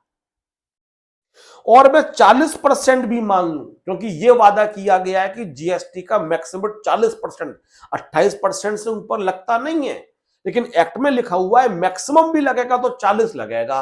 20 सीजीएसटी 20 एसजीएसटी, हम 40 भी लगा लें तो 24 रुपए, तो अभी 84 का होगा। अब 16.80 अगर हम लगाते हैं 28% से, तो इसमें 8 रुपए 40 पैसे तो सेंट्रल गवर्नमेंट के और 8 रुपए 40 पैसे स्टेट गवर्नमेंट के, जबकि अभी 20 रुपए और 16 रुपए मिल रहे हैं। और अब तुम 40% से भी लगाओगे 24 रुपए, तो 12 रुपए सेंट्रल गवर्नमेंट के, 12 रुपए स्टेट गवर्नमेंट के, और अभी 20 और 16 रुपए मिल रहे हैं। और सोचो सुबह से शाम तक पेट्रोल पंप पे लाइन लगी रहती है, बड़े बड़े ट्रक्स होते हैं, बड़ी बड़ी गाड़ियां होती हैं, बसेस होती हैं, कार होती हैं, कितना सारा पैसा ये लोग कमा रहे हैं। और तुम्हें मतलब तुमसे मतलब तुम इस बात को समझो, वैट एक्साइज ड्यूटी के ऊपर भी लग रहा है। अगर आज जीएसटी इंट्रोड्यूस कर दी जाए तो महंगाई इंडिया में एकदम से कम हो जाएगी। महंगाई क्यों कम हो जाएगी? जो पेट्रोल 96 रुपीज चल रहा है वो 84, तो अगर 40% भी लगाओगे जीएसटी तो 84 तो आएगा ही आएगा, तो 12 रुपए तो कम होगा ही होगा। और 12 रुपए पर लीटर, 12 रुपए पर लीटर। सोचो आप, अगर आपके पास सब्जी किसी गांव से ट्रक लेके आ रहा है, तो ट्रक का अगर पेट्रोल 12 रुपए पर लीटर कम हो जाएगा तो ट्रांसपोर्टेशन कॉस्ट कितनी कम हो जाएगी, सब्जियां कितनी सस्ती हो जाएंगी। हरियाणा के किसी गांव से दूध अगर दिल्ली में आ रहा है और 12 रुपए पर लीटर अगर पेट्रोल डीजल सस्ता हो जाएगा तो वो ट्रांसपोर्टेशन वाला कम चार्ज करेगा, तो आपका दूध दही भी कम से कम 4 से 5 रुपए पर किलो के हिसाब से सस्ता हो जाएगा। हर शहर में जो चीज दूसरे शहर से आ रही है, अगर पेट्रोल डीजल का रेट कम होगा तो ट्रांसपोर्टेशन कॉस्ट ड्रास्टिकली कम होगी, जिससे कि वो चीजें भी सस्ती हो जाएंगी। सरकार हमें बेवकूफ बनाती है कि ये राइट टाइम नहीं है इसको जीएसटी में लाने का। ये मत बोलो, तुम डरते हो कि तुम्हारा प्रॉफिट कम हो जाएगा। तुम जो इलेक्शंस पे पैसा पानी के तरीके से बहाते हो, उसके लिए तुम्हारे पास पैसा कहां से आएगा? मैं किसी पर्टिकुलर पार्टी की बात नहीं कर रहा हूं, जनरल स्टेटमेंट दे रहा हूं। क्योंकि अगर स्टेट गवर्नमेंट चाहे तो शोर मचाए, स्टेट गवर्नमेंट हम तो राजी हैं, लेके आओ। स्टेट गवर्नमेंट भी चुपचाप बैठी रहती है, सेंट्रल गवर्नमेंट भी, चाहे बीजेपी की हो, चाहे कांग्रेस की हो, चाहे सपा की हो, चाहे बसपा की हो, चाहे टीएमसी हो, चाहे डीएमके हो, चाहे एआईडीएमके हो, चाहे आपकी आम आदमी पार्टी, सब चुपचाप बैठी रहती है। भैया हल्ला क्यों नहीं कर रहे हो विपक्ष की पार्टी कि हम तो तैयार हैं, लेके आओ इसको जीएसटी के अंदर, मोदी मना कर रहे हैं? या फिर मोदी सरकार की शोर मचाए कि हम तो राजी हैं, स्टेट गवर्नमेंट राजी नहीं हो रही है। मिली भगत से तुम लोग हमें लूटे चले जा रहे हो। सेंट्रल एक्साइज ड्यूटी वैट लगा रहे हो, और वैट सेंट्रल एक्साइज ड्यूटी के ऊपर भी लग रहा है, और तुम कहते हो हम जीएसटी लाके महंगाई को कम करने की कोशिश कर रहे हैं। मैं फिर कह रहा हूं, आंखें खोलो, एक रेस्पॉन्सिबल सिटीजन बनो, डिसीजन सोच समझ के लो। जो आपके पक्ष में अच्छा करे उसकी तारीफ करो, जो बुराई करे उसके लिए बुरा बोलो। अंधभक्त और क्या क्या वर्ड्स यूज करते हैं पॉलिटिकल पार्टी दूसरे के लिए, वो कभी भी मत बनो। चाहे किसी भी पार्टी के सपोर्टर बनो, सपोर्टर या ब्लाइंड किसी भी मत बनो। हर चीज को अपने हिसाब से अपने अपने तराजू पे तलो। अगर तुम्हारे आम पब्लिक के लिए अच्छी है उस पार्टी की तारीफ करो, चाहे आपने उसको वोट दिया था नहीं दिया था। तुम्हारे लिए बुरी है उस पार्टी की बुराई करो, चाहे तुमने उसके लिए वोट दिया था। Across all parties are culprit, अगर वो इन चीजों को नहीं लेके आ रही है। तो अगर क्वेश्चन एग्जाम में आता है कि alcoholic liquor for human consumption का क्या स्टेटस है आफ्टर जीएसटी, तो आप बोलोगे alcoholic liquor for human consumption is kept outside the regime of GST. इस पर पुराना सिस्टम ही लगेगा। अगर ये प्रोड्यूस की जाएगी तो स्टेट एक्साइज ड्यूटी लगेगी, सेम स्टेट में बिकेगी तो इस पर वैट लगाया जाएगा, दूसरे स्टेट में बिकेगी तो इस पर सीएसटी लगाया जाएगा। तो सर आप अल्कोहलिक लिकर की बात क्यों नहीं कर रहे हो, पेट्रोल प्रोडक्ट्स की बात क्यों कर रहे हो? अल्कोहलिक लिकर की बात मैं इसलिए नहीं कर रहा हूं क्योंकि इस आइटम से हम लोगों को मतलब ही नहीं होता है महंगा बिके सस्ता बिके। अगर महंगा बिक भी रहा है तो लोग ये बोलेंगे अच्छी बात है, महंगा बिक रहा है, लोग कम खरीदेंगे, कम कंजम्पशन होगा, कम शराब पिएंगे, तो कम सोसाइटी के अंदर गलत काम होंगे, तो सब शराब पीने से लोग गलत काम कर सकते हैं, ये माना जाता है। लेकिन अल्कोहलिक लिकर वो सॉरी पेट्रोल प्रोडक्ट्स को आप लेके नहीं आ रहे हो, तो आम आदमी का कंसर्न भी होता है, आम आदमी भी कहता है सर चीजें महंगी हो रही हैं, आप कम करो, प्लीज कम करो, आप उसको जीएसटी के अंदर लेके आओ। तो अगर क्वेश्चन, और अगर नहीं, फ्रिक्वेंटली क्वेश्चन आता है, बहुत ज्यादा आता है, 2017 के बाद से अभी तक जो पेपर बने हैं उसमें से कम 70-80% पेपर्स में ये क्वेश्चन आया हुआ है, जीएसटी के आने के बाद alcoholic liquor for human consumption का क्या स्टेटस है। तो आप बोलोगे इसको परमानेंटली जीएसटी से बाहर रखा गया है, इसको कभी जीएसटी में लेके नहीं आया जाएगा। तो अगर प्रोडक्शन होगा तो state excise duty state government के पास जाएगी, सेम स्टेट में बिकेगा तो स्टेट वेट उसी स्टेट के अंदर जाएगा, और दूसरे स्टेट में बिकेगा तो उसके ऊपर सीएसटी लगाया जाएगा। और अगर ये आ जाता है कि जो पेट्रोल प्रोडक्ट्स होते हैं 5, मोटर स्पिरिट जिसको पेट्रोल भी कहते हैं, diesel, air turbine fuel, crude and the natural gas, तो बोलोगे इसको टेम्पररी बाहर रखा गया है। सरकार की नीयत तो है जीएसटी में लाने की, सरकार ने वादा तो किया है, पर सरकार ने कहा है कि अभी लेके नहीं आएंगे, इसको फ्यूचर में लेके आया जाएगा। इसका मतलब जब तक ये जीएसटी के अंदर नहीं आ रहा है, इसकी मैन्युफैक्चरिंग या प्रोडक्शन पे हम लगाएंगे सेंट्रल एक्साइज ड्यूटी, जो सेंट्रल स्टेट के पास गवर्नमेंट के पास जाएगी। सेम स्टेट में बेचा जाएगा, इसके ऊपर वेट लगाया जाएगा, और डिफरेंट स्टेट में बिकेगा तो उसके ऊपर सीएसटी लगाया जाएगा। तो मैंने अपनी बुक के अंदर एक टेबल दी, उस टेबल के अंदर मैंने ये बताया जीएसटी आने के बाद की सिचुएशन क्या है, और मैंने इसी बात को यहाँ पे दिखाया है, दर्शाया है। उस चीज को देखने की कोशिश करो। Alcoholic liquor for human consumption is outside the ring of the GST, GST की रेंज से बाहर रखा गया है। तो अगर प्रोडक्शन होगा तो स्टेट एक्साइज ड्यूटी लगेगी, इंटर स्टेट सेल होगी तो सीएसटी लगेगा, और सेम स्टेट की सेल होगी तो वैट होगा। तो जो लोग ये कहते हैं कि जीएसटी आने के बाद वैट वगैरह खत्म हो गई हैं, वो गलत कहते हैं। अभी भी पैरेलल चल रहे हैं, कुछ आइटम्स पे चल रही हैं, alcoholic liquor for human consumption पे चल रही हैं, और पेट्रो प्रोडक्ट्स पे चल रही हैं। और पेट्रो प्रोडक्ट्स की सिचुएशन क्या है, उनकी सिचुएशन ये है कि इसको फ्यूचर में लेके आएंगे, हम कभी बाद में लेके आएंगे, लेकिन जब तक लेके नहीं आ रहे हैं तब तक मैन्युफैक्चरिंग पे सेंट्रल एक्साइज ड्यूटी लगेगी, इंटर स्टेट सेल पे सीएसटी लगेगा, इंट्रा स्टेट सेल पे वैट लगेगा। इंटरेस्ट का मतलब होता है डिफरेंट स्टेट। हाँ सर, आपने हमें पहले भी बताया था। और इंट्रा का मतलब होता है सेम स्टेट।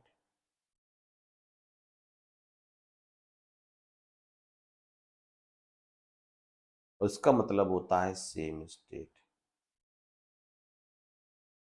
लेकिन चलो थोड़ा सा और पढ़ाता हूं, फिर मैं आपके डाउट्स लूंगा।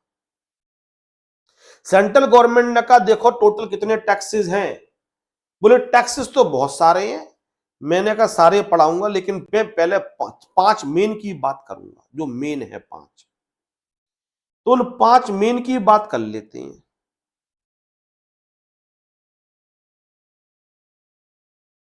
तो सेंट्रल गवर्नमेंट ने कहा देखो हमारे टैक्सेस कौन कौन से हैं जो हम कुर्बान करने के लिए तैयार हैं। सेंट्रल एक्साइज ड्यूटी मैंने किस पे लगती है, बोले टैबेको पे और सारी चीजों पे, बस 4 चीजों को छोड़कर। बोले हम सर सेंट्रल सेल्स टैक्स जिसको सीएसटी कहते हैं इसको भी छोड़ने को तैयार हैं, और हम छोड़ने को तैयार हैं सर्विस टैक्स के लिए।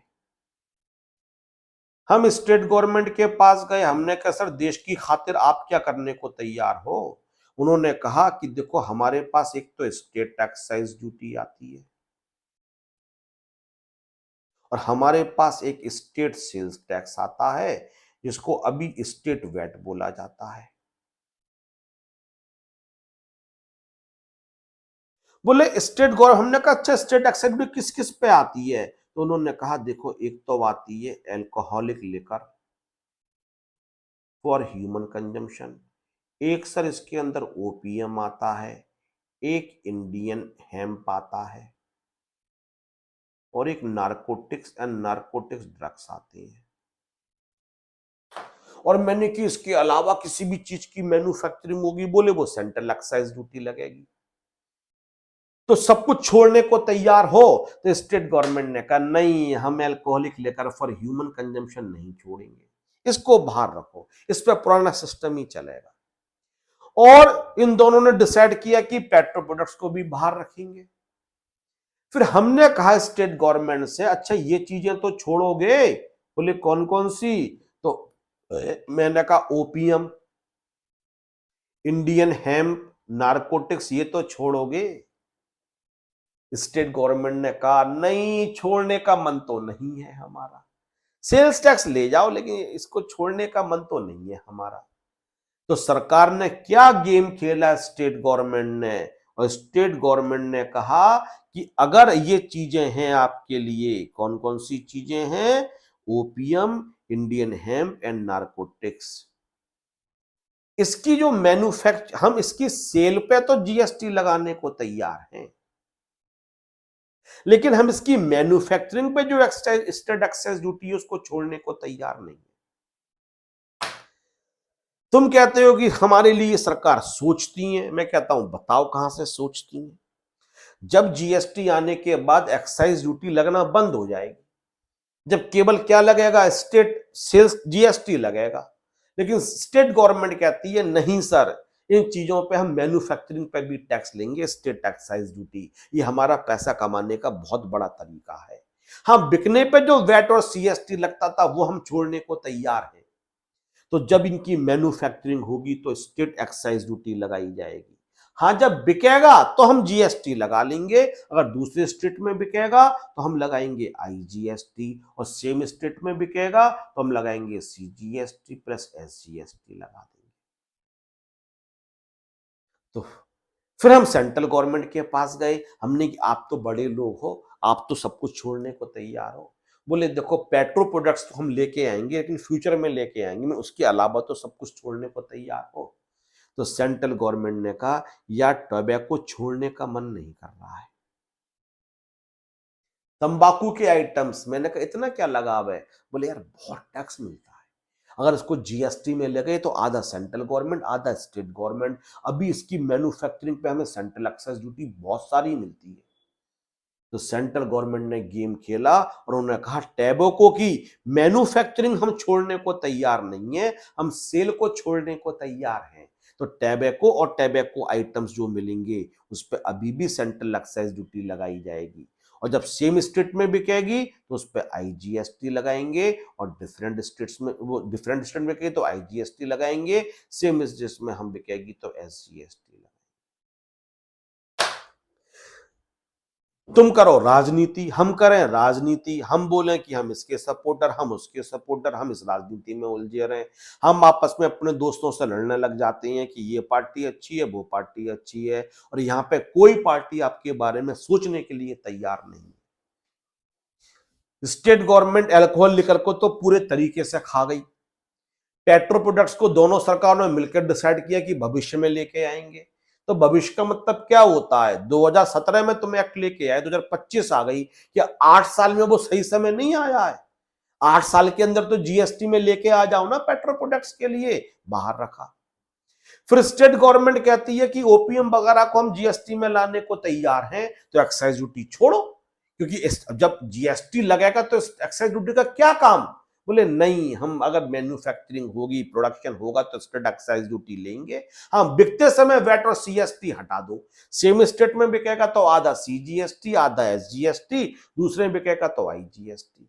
फिर सेंट्रल गवर्नमेंट कहती है टैबैको प्रोडक्ट्स को हमें जीएसटी में पूरे तरीके से देने का मन नहीं है, इस कितनी गुटखा बनता है, कितनी चैनी खैनी बनती है, कितने प्रोडक्ट्स के आइटम्स बनते हैं, इस पे तो एक्साइज ड्यूटी कमाने दो, तो इसको हम एक्साइज ड्यूटी तो लेंगे ही लेंगे। हाँ, जब बिकेगी तो हम सीएसटी और वैट नहीं लेंगे, सेम स्टेट में बिकेगी सीजीएसटी प्लस एसजीएसटी, दूसरे स्टेट में बिकेगी तो आईजीएसटी लगाया जाएगा। मैं आखिरी बार बोल रहा हूं, तुम अल्कोहल को लेके नहीं आए, मुझे तकलीफ नहीं है, तुम्हारा डिसीजन, तुम देश चलाओ, तुम्हें पैसा चाहिए खूब कमाओ। तुम ओपीएम लेके नहीं आए, हमें मतलब नहीं है, तुम टैबैको लेके नहीं आए, हम मतलब नहीं है, हमारी कंसर्न नहीं है, बट हमारे एक क्वेश्चन का जवाब दो, इसको जीएसटी में कब लेके आओगे? पेट्रो प्रोडक्ट्स को जीएसटी में कब लेके आओगे, क्योंकि अगर ये जीएसटी में आ गया तो आप देखोगे वास्तव में चीजें, दूध आपसे 2 से 3 रुपए पर लीटर पहले ही दिन सस्ता हो जाएगा जिस दिन ये जीएसटी के अंदर आ जाएगी। तो अब 4 क्वेश्चन मैंने आपको सामने पढ़ा दिए आज। पहला question, what is the status of alcoholic liquor for human consumption? Answer is, it is permanently kept outside GST.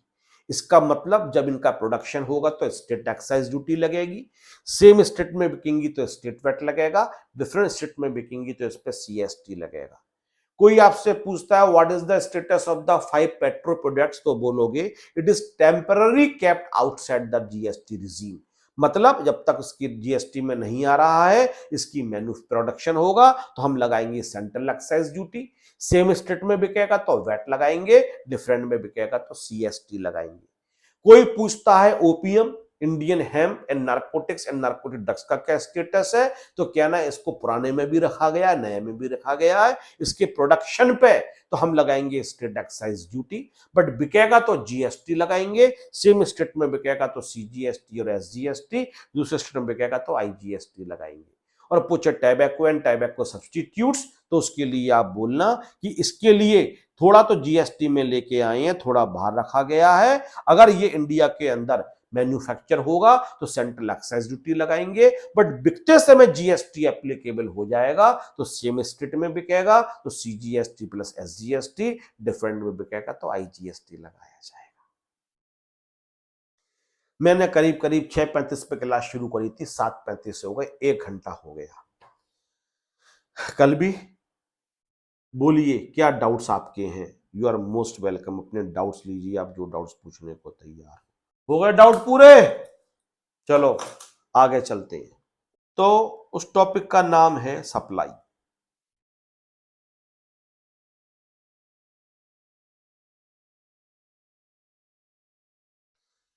हम किसी ना किसी इवेंट पे टैक्स लगाते हैं, किसी ना किसी इवेंट पे टैक्स लगाते हैं, मतलब या तो हम मैन्युफैक्चरिंग पे लगाएंगे, या हम इंपोर्ट पे लगाएंगे, या हम प्रोविजन ऑफ सर्विसेज पे लगाएंगे। प्रोविजन का मतलब प्रोवाइड करना, या हम सेल ऑफ गुड्स पे लगाएंगे। भैया टैक्स किस मूवमेंट लगाओगे पता तो होना चाहिए। अब सपोज करते मैं दुकान पे बैठा हुआ हूं और ये मोबाइल मेरा नहीं बिक रहा है, सरकार बोले सेल्स टैक्स पे करो, मैं कहूंगा अरे सर क्यों पे करूं, सरकार बिक ही नहीं रहा है मेरा, बिकेगा तभी तो मैं पे करूंगा ना। केवल दुकान में रखने से मैं सेल्स टैक्स, बिकेगा कस्टमर पैसा देगा, कस्टमर से मैं सेल्स टैक्स भी ले लूंगा तब मैं आपको पे करूंगा। तो किस मूवमेंट टैक्स लगाया जाएगा, वो मूवमेंट तो आपको डिसाइड होगा।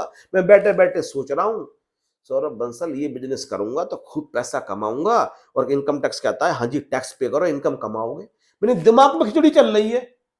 दिमाग में तो आदमी क्या क्या सोच लेता है कि कल को मैं बन जाऊंगा अडानी अंबानी और इलन मस्क, तो बहुत पैसा कमाऊंगा, तो टैक्स मांग लोगे सारे पैसे पे मुझसे, क्या कमाने दो, अर्न तो करने दो, अर्न करूंगा तभी तो टैक्स लगाओगे। तो वो क्या टैक्सेबल इवेंट होती है जिस पर टैक्स लगाया जाए। तो कोई पूछे सेंट्रल एक्साइज ड्यूटी कब लगने के लिए लायबल हो जाता है, तुम बोलोगे मैन्युफैक्चरिंग के समय। कोई पूछे इंपोर्ट ड्यूटी कब लगाई जाती है, जब जब चीजें इंपोर्ट होती हैं, जब जो कस्टम बैरियर होता है उसको क्रॉस करती हैं तो इंपोर्ट ड्यूटी लगाई जाती है। कोई पूछे सर्विस टैक्स कब लगाया जाता था, प्रोविजन ऑफ सर्विसेज के समय, जब समय सर्विसेज प्रोवाइड की जाती हैं। सीएसटी या वेट कब लगाते हैं, जब गुड्स की सेल होती है उस समय। तो बताओ जीएसटी कब लगाया जाएगा, तो सरकार ने कहा जीएसटी कब लगाए, ने कहा सेल के समय लगा देते हैं। तो सेल ऑफ गुड्स तो अच्छा लगता है, लेकिन सेल ऑफ सर्विस तो अच्छा नहीं लगता है। सेल ऑफ सर्विसेज तो अच्छा नहीं लगता है, और सही भी नहीं है सेल ऑफ सर्विसेज। बोले हाँ यार सेल वर्ड तो नहीं चलेगा यहां पे, बोले सेल को क्रॉस करो। बोले प्रोवाइडेड सर्विसेज प्रोवाइडेड, बोले हाँ ये ठीक है। नतीशा क्या कर रही हो बेटा, लेकिन गुड्स प्रोवाइडेड, बोले नहीं गुड्स के संग प्रोवाइडेड, वो फीलिंग नहीं आ रही है। बोले नहीं ये भी नहीं चलेगा, प्रोविजन ऑफ गुड्स नहीं होता है, प्रोविजन ऑफ सर्विसेज सही लगता है, प्रोविजन ऑफ गुड्स सही नहीं लगता है। तो आखिर में वर्ड मिला सप्लाई। तो सरकार ने कहा हम एक बनाते हैं, जीएसटी कब लगेगा, सप्लाई ऑफ गुड्स और सर्विसेज और बोथ, सप्लाई ऑफ गुड्स और सर्विसेज और बोथ। तो सही टैक्सेबल इवेंट मिला सप्लाई। इस बात को ढंग से समझ लेना जो मैं पढ़ा रहा हूं। टैक्सेबल इवेंट मिला सप्लाई। सरकार ने कहा कि अगर सप्लाई गुड्स के संग भी चलता है और सप्लाई सर्विस के साथ भी चलता है, supply of goods, supply of services, तो बोले जब भी गुड्स या सर्विसेज की सप्लाई होगी उस समय जीएसटी को लगा दिया जाएगा। जो दो पार्टीज होनी चाहिए, जब गुड्स मैन्युफैक्चर होती हैं तो एक मैन्युफैक्चरर होता है, एक बायर होता है। तो मैन्युफैक्चरर बायर से कलेक्ट कर लेता है, सरकार को पे कर देता है। जब जब वैट लगता है, गुड्स पर टैक्स लगता है, तो दो लोग होते हैं, एक सेलर होता है, एक बायर होता है। सेलर बायर से टैक्स लेता है, इनडायरेक्ट टैक्स का यही कंसेप्ट है। जब सर्विसेज पर टैक्स लगाते हैं, एक सर्विसेज प्रोवाइडर होता था, एक सर्विसेज रिसिपिएंट होता था, एक सर्विसेज रिसीवर होता था। तो यहां पे भी दो लोग होंगे, उनको क्या नाम दिया जाए, तो सरकार ने उसको नाम दिया सप्लायर एंड रिसिपिएंट।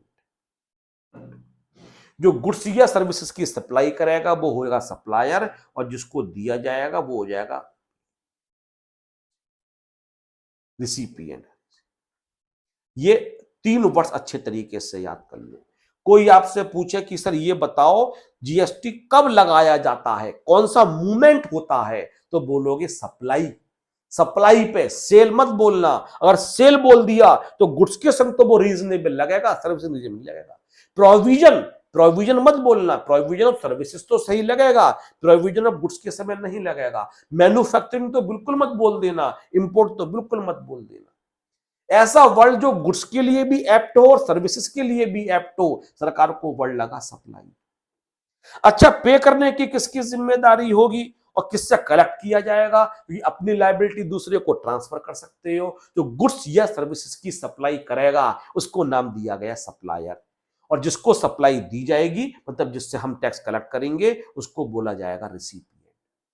तो मैं आपको पढ़ा रहा हूं, मैं आपको सप्लाई दे रहा हूं, मैं क्या हो गया सप्लायर, आप लोग क्या हो गए रिसिपिएंट। क्योंकि इनडायरेक्ट टैक्स है तो अपनी लायबिलिटी में आप पर ट्रांसफर कर दूंगा। मैं बोलूंगा मेरी फीस 10,000 रुपए है, 10,000 रुपए पे जीएसटी 1,800 रुपए, मैं आधा सीजीएसटी आधा एसजीएसटी आपसे लूंगा और वो सरकार को पे कर दूंगा। तो ये तीन टर्म्स ही हो गए। तो हमने पूछा सर सप्लाई का एग्जैक्ट मीनिंग क्या है, तो सरकार ने कहा कि हम आपको पढ़ाएंगे सीजीएसटी एक्ट 2017। सर आपने कहा था कल टोटल 3 एक्ट सरकार ने पास करे, पहले का आपने नाम दिया सीजीएसटी एक्ट 2017, फिर आपने कहा आईजीएसटी एक्ट 2017, और ये दोनों सेंट्रल गवर्नमेंट ने पास करे। फिर पास किया स्टेट गवर्नमेंट ने एसजीएसटी एक्ट या यूटीजीएसटी एक्ट। इसके आगे ईयर नहीं लिखेंगे, क्योंकि जिस स्टेट गवर्नमेंट ने 17 में पास कर दी उसने 17 लगाया होगा, जिसने 18 में पास किया उसने 18 लगाया होगा। और एक बाद में पढ़ाऊंगा, 1-2 क्लास के बाद कंपनसेशन सेस, उसको बाद में एंट्री दूंगा। हमारे सिलेबस में केवल सीजीएसटी एक्ट है, सीजीएसटी एक्ट है, एसजीएसटी एक्ट हो ही नहीं सकता है। अगर एसजीएसटी एक्ट होगा तो फिर दिल्ली के जो बच्चे बैठे हैं उनको दिल्ली एसजीएसटी पढ़ाओ, राजस्थान वालों को राजस्थान पढ़ाओ, बिहार को बिहार पढ़ाओ, क्योंकि CMA is a centralised course. इसलिए हमारे सिलेबस में एसजीएसटी नहीं है, केवल सीजीएसटी एक्ट है। लेकिन तुम इतना समझ जाओ, जो कुछ सीजीएसटी में लिखा होगा 99.9% वो एसजीएसटी में लिखा होगा। जरूरी है कि हर सप्लाई पे जहां सीजीएसटी आधा लिखना है वहां आधा एसजीएसटी लगना है। इसका मतलब दोनों एक्ट हमेशा हार्मनी में चलना चाहिए। ऐसा पॉसिबल ही नहीं है कि सीजीएसटी में लिख दे कि ये चीजें एग्जेम्प्ट है और एसजीएसटी में लिख दे उस पर टैक्स लगेगा। इसका मतलब उस चीज पे आधा सीजीएसटी नहीं लगेगा, आधा एसजीएसटी लगेगा, ऐसा पॉसिबल ही नहीं है। इसलिए दोनों एक्ट बिल्कुल हार्मनी में है। जिस स्टेट ने एसजीएसटी पास किया होगा उसने सीजीएसटी के बिल्कुल बिल्कुल पैरेलल पास किया होगा। बट कहने के लिए जो सेक्शंस में आपको पढ़ाऊंगा वो केवल सीजीएसटी एक्ट के पढ़ाऊंगा। वैसे देखा जाए आईजीएसटी एक्ट भी मिलता जुलता होगा, बस आईजीएसटी कब लगेगा, जब एक स्टेट से दूसरे स्टेट में सेल होगी, और वहां पे रेट क्या दे रखा होगा, सीजीएसटी प्लस एसजीएसटी। प्रोविजन तो बिल्कुल सेम ही होंगे ना, 100%।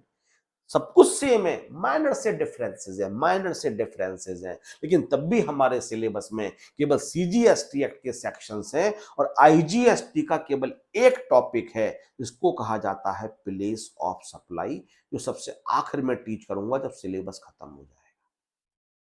जब नया सिलेबस आया तो स्टार्टिंग में ये एक्ट के अंदर नहीं था, हमारे सिलेबस में नहीं था, लेकिन रिसेंटली जो नई बुक आई है मैंने देखा इसको दोबारा से डाल दिया गया है प्लेस ऑफ सप्लाई के लिए। तो जो भी सेक्शंस में यहां बैठ के बोलूंगा, नेवर आस्क कि वो किस किस एक्ट के हैं, वो सीजीएसटी एक्ट के हैं, और सप्लाई को डिफाइन किया गया है सीजीएसटी एक्ट के सेक्शन 7 के अंदर। तो section 7 sub section 1 clause A, यहां पे डिफाइन किया गया सप्लाई की डेफिनेशन, और सरकार ने कहा अगर कोई भी एक्टिविटी है, लेकिन 3 बात होनी चाहिए, बाई ए पर्सन। जो एक्टिविटी दे रहा है सप्लायर है, वो एक पर्सन होना चाहिए सप्लायर। फॉर ए कंसिडरेशन, और जो सप्लाई दी जा रही है वो फॉर ए कंसिडरेशन दी जा रही है। और तीसरी बात लिखी हुई है इन कोर्स ऑफ, और ऊपर यहां पे लिखता हूं नीचे फर्दरेंस ऑफ बिजनेस।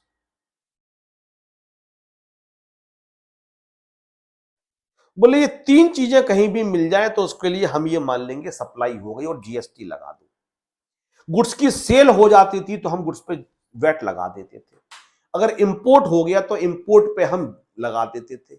मतलब इंपोर्ट हम जब पढ़ाते थे तो हम ये कहते थे कि जो इंडियन शुरू होता है, क्या कहते हैं उसके लिए, इंडियन वाटर शुरू होता है, Indian territorial water, ITW, Indian territorial water, जो बेस लाइन से 12 नॉटिकल माइल्स तक होता है। बेस लाइन मतलब जहां पे लैंड खत्म हो रहा है और जहां पे पानी शुरू हो रहा है, उस पानी के 12 नॉटिकल माइल्स तक इंडियन टेरिटरी मानी जाती है। तो जो हमारे कन्वेंशन है और कंट्रीज के संग जो हमने रूल्स बनाए हुए हैं उसके हिसाब से हर कंट्री के बेस लाइन से 12 nautical miles, 12 nautical miles distance, पानी में डिस्टेंस को नापने के लिए जो यूनिट होती है नॉटिकल माइल्स होती है। जैसे जमीन पे हम मेजर करते हैं तो किलोमीटर्स बोलते हैं, किलोमीटर्स या मीटर्स बोल सकते हैं, पर जनरली अगर मैं बोलूं दिल्ली से जयपुर कितने हैं तो आप किलोमीटर में बताओगे। दिल्ली से मुंबई 1450 किलोमीटर है, किलोमीटर्स में बताओगे। तो पानी में डिस्टेंस मेजर करते हैं तो नॉटिकल माइल्स होती है 1.85, 75 नहीं, 74 नहीं, 1 पॉइंट नॉटिकल माइल्स होता है 1.852 kilometres. 1 nautical miles is equal to 1.852 kilometres.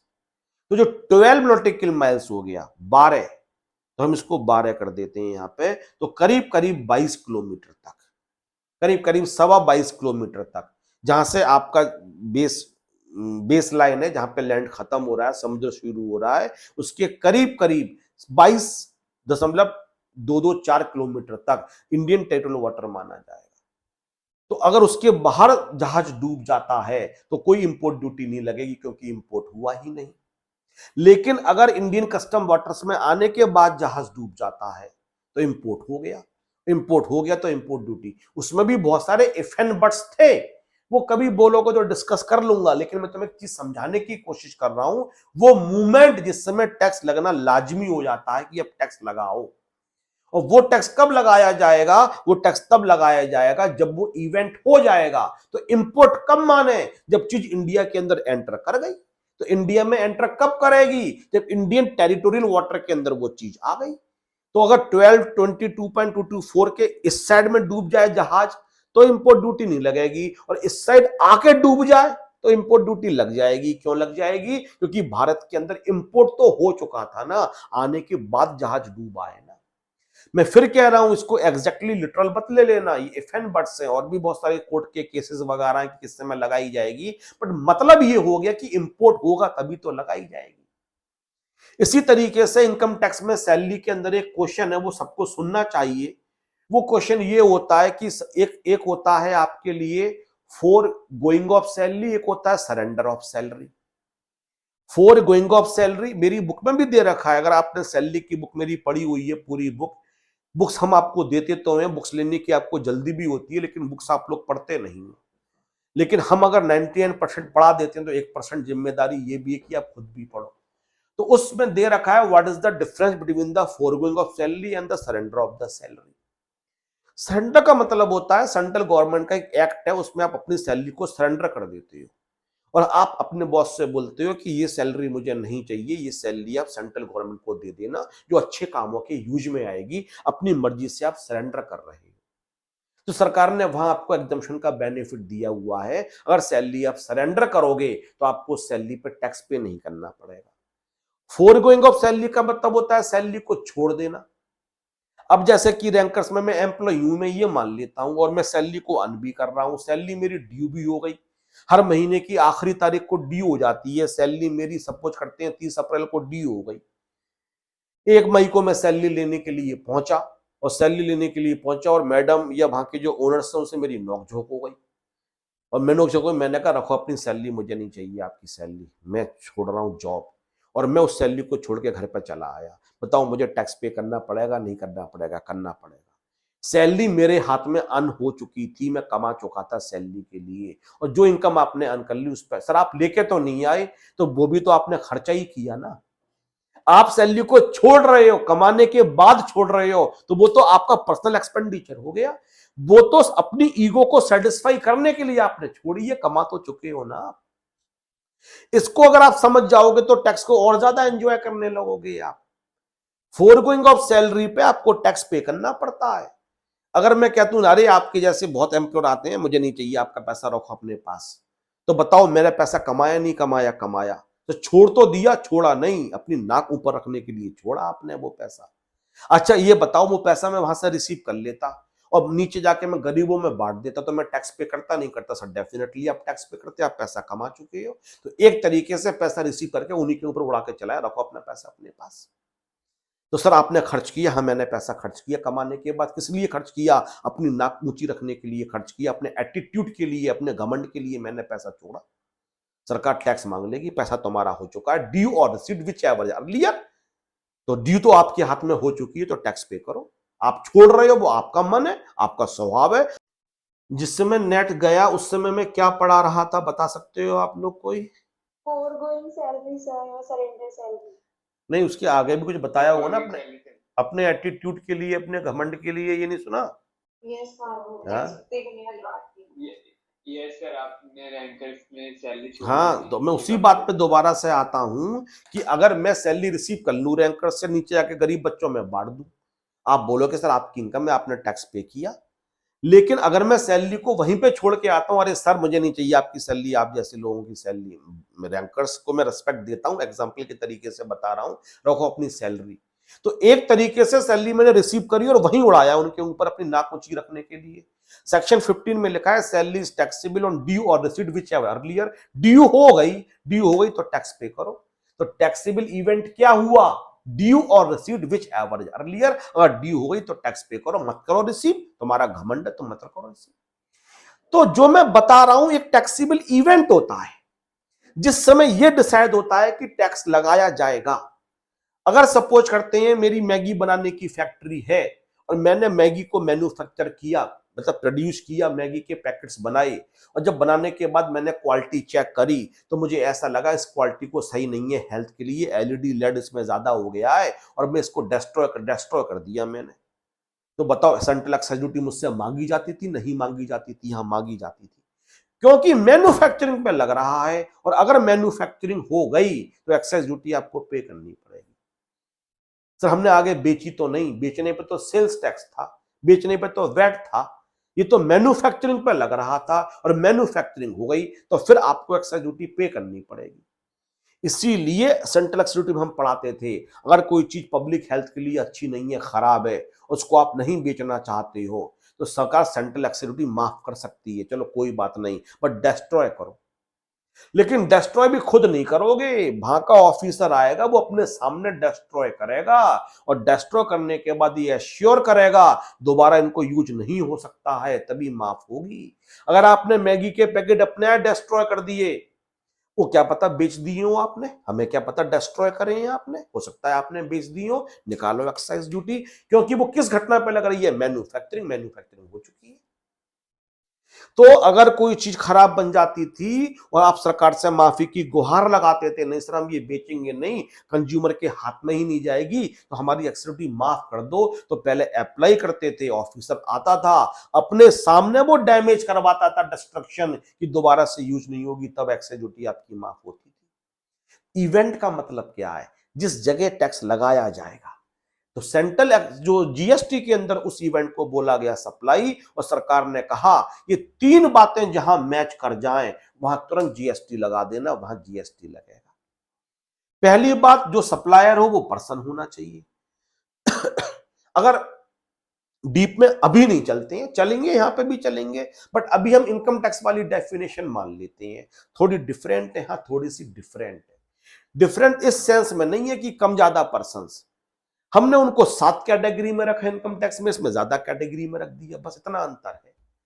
तो हम individual, HUF, company, firm LLP, अब यहां पे फर्म एलएलपी को अलग कर दिया गया। इनकम टैक्स में फर्म एलएलपी हम एक ही कैटेगरी में बोल देते हैं, UP BOI, local authority, artificial juridical person, ये यहां पे डेफिनेशन है। बस यहां पे 7 को 8, 10 या 12 पॉइंट्स में लिख दिया गया है।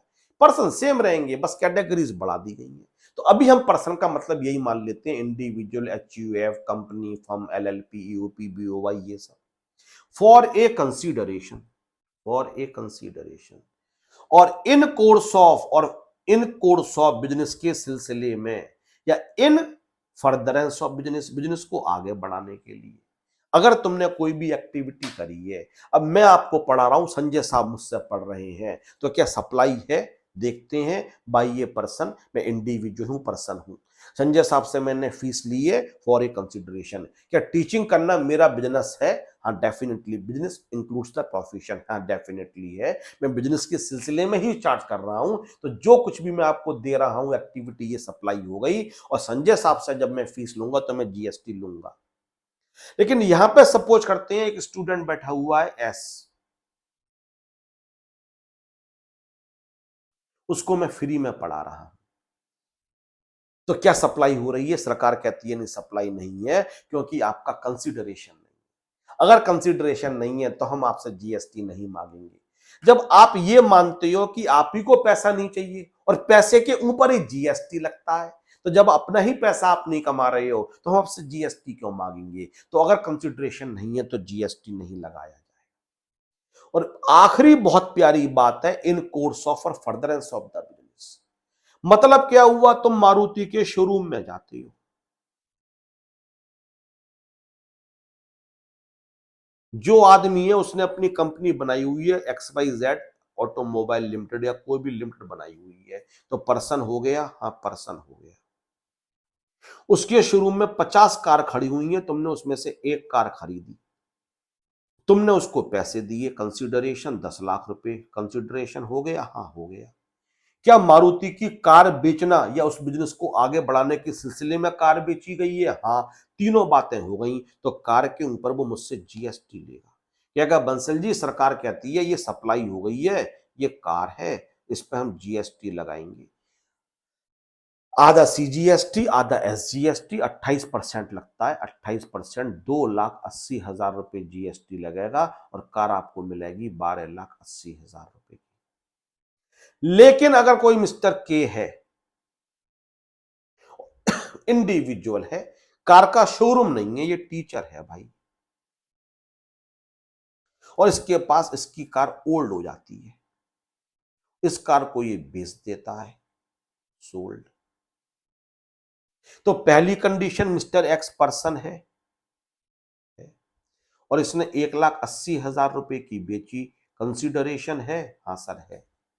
लेकिन क्या जब ये 80 की बेचेगा तो सामने वाले से जीएसटी लेगा? नहीं लेगा। क्यों? क्योंकि आखिरी पॉइंट है, इन कोर्स ऑफ और फर्दरेंस ऑफ द बिजनेस, जो आप काम करोगे वो आपका बिजनेस होना चाहिए इन जनरल टर्म्स, या बिजनेस को आगे बढ़ाने के लिए। सर वो तो टीचर है, उसने तो पुरानी कार को बेचा था, तो तीसरा एलिमेंट है वो मिसिंग है, तो यहाँ पे no supply, not a supply, इसको हम ये बोलेंगे सप्लाई नहीं हो रही है और जीएसटी नहीं लगाएंगे। आप टीवी का शोरूम में जाते हो, टीवी लेके जाते हो 20,000 रुपए का, तो आप जब टीवी खरीद रहे हो तो बेचने वाला पर्सन है, फॉर ए कंसिडरेशन है, और उसका टीवी बेचना बिजनेस है, तो वो आपसे जीएसटी लेगा। जब आपका टीवी पुराना हो जाए तो किसी आदमी को 2,000 रुपए का टीवी बेचना, तो क्या सप्लाई है? आप पर्सन हो, है, फॉर ए कंसिडरेशन है, लेकिन क्या टीवी बेचना आपका बिजनेस है? नहीं है, इसलिए उस समय जीएसटी नहीं लगाया जाएगा। तो जीएसटी केवल और केवल बिजनेस के सिलसिले में लगाया जाएगा, और बिजनेस वर्ल्ड से कंफ्यूज मत होना, business includes the profession, business के अंदर प्रोफेशन भी आता है, तो इस पे आपके लिए जीएसटी लगाया जाएगा। यहां से हम जीएसटी में विधिवत रूप से एंटर कर चुके हैं। आज की क्लास में यहीं खत्म करूंगा, क्योंकि सुबह 9-8 बजे घर से निकला था, आपको पता है 9 से लेकर 3:30 तक मैंने जी वहां पे पढ़ाया। 4 बजे निकला, पौने 6 बजे मैं घर पे आया। थोड़े से काले चने मैंने सुबह उबाल के रखे हुए थे। काले चने समझते हैं ना, काबुली चना बोलते हैं, काले चने ही बोलते हैं। फिर उसमें वो मैंने प्याज वगैरह, मिर्च वगैरह काट के थोड़ा सा गर्म करके खाया उसके लिए।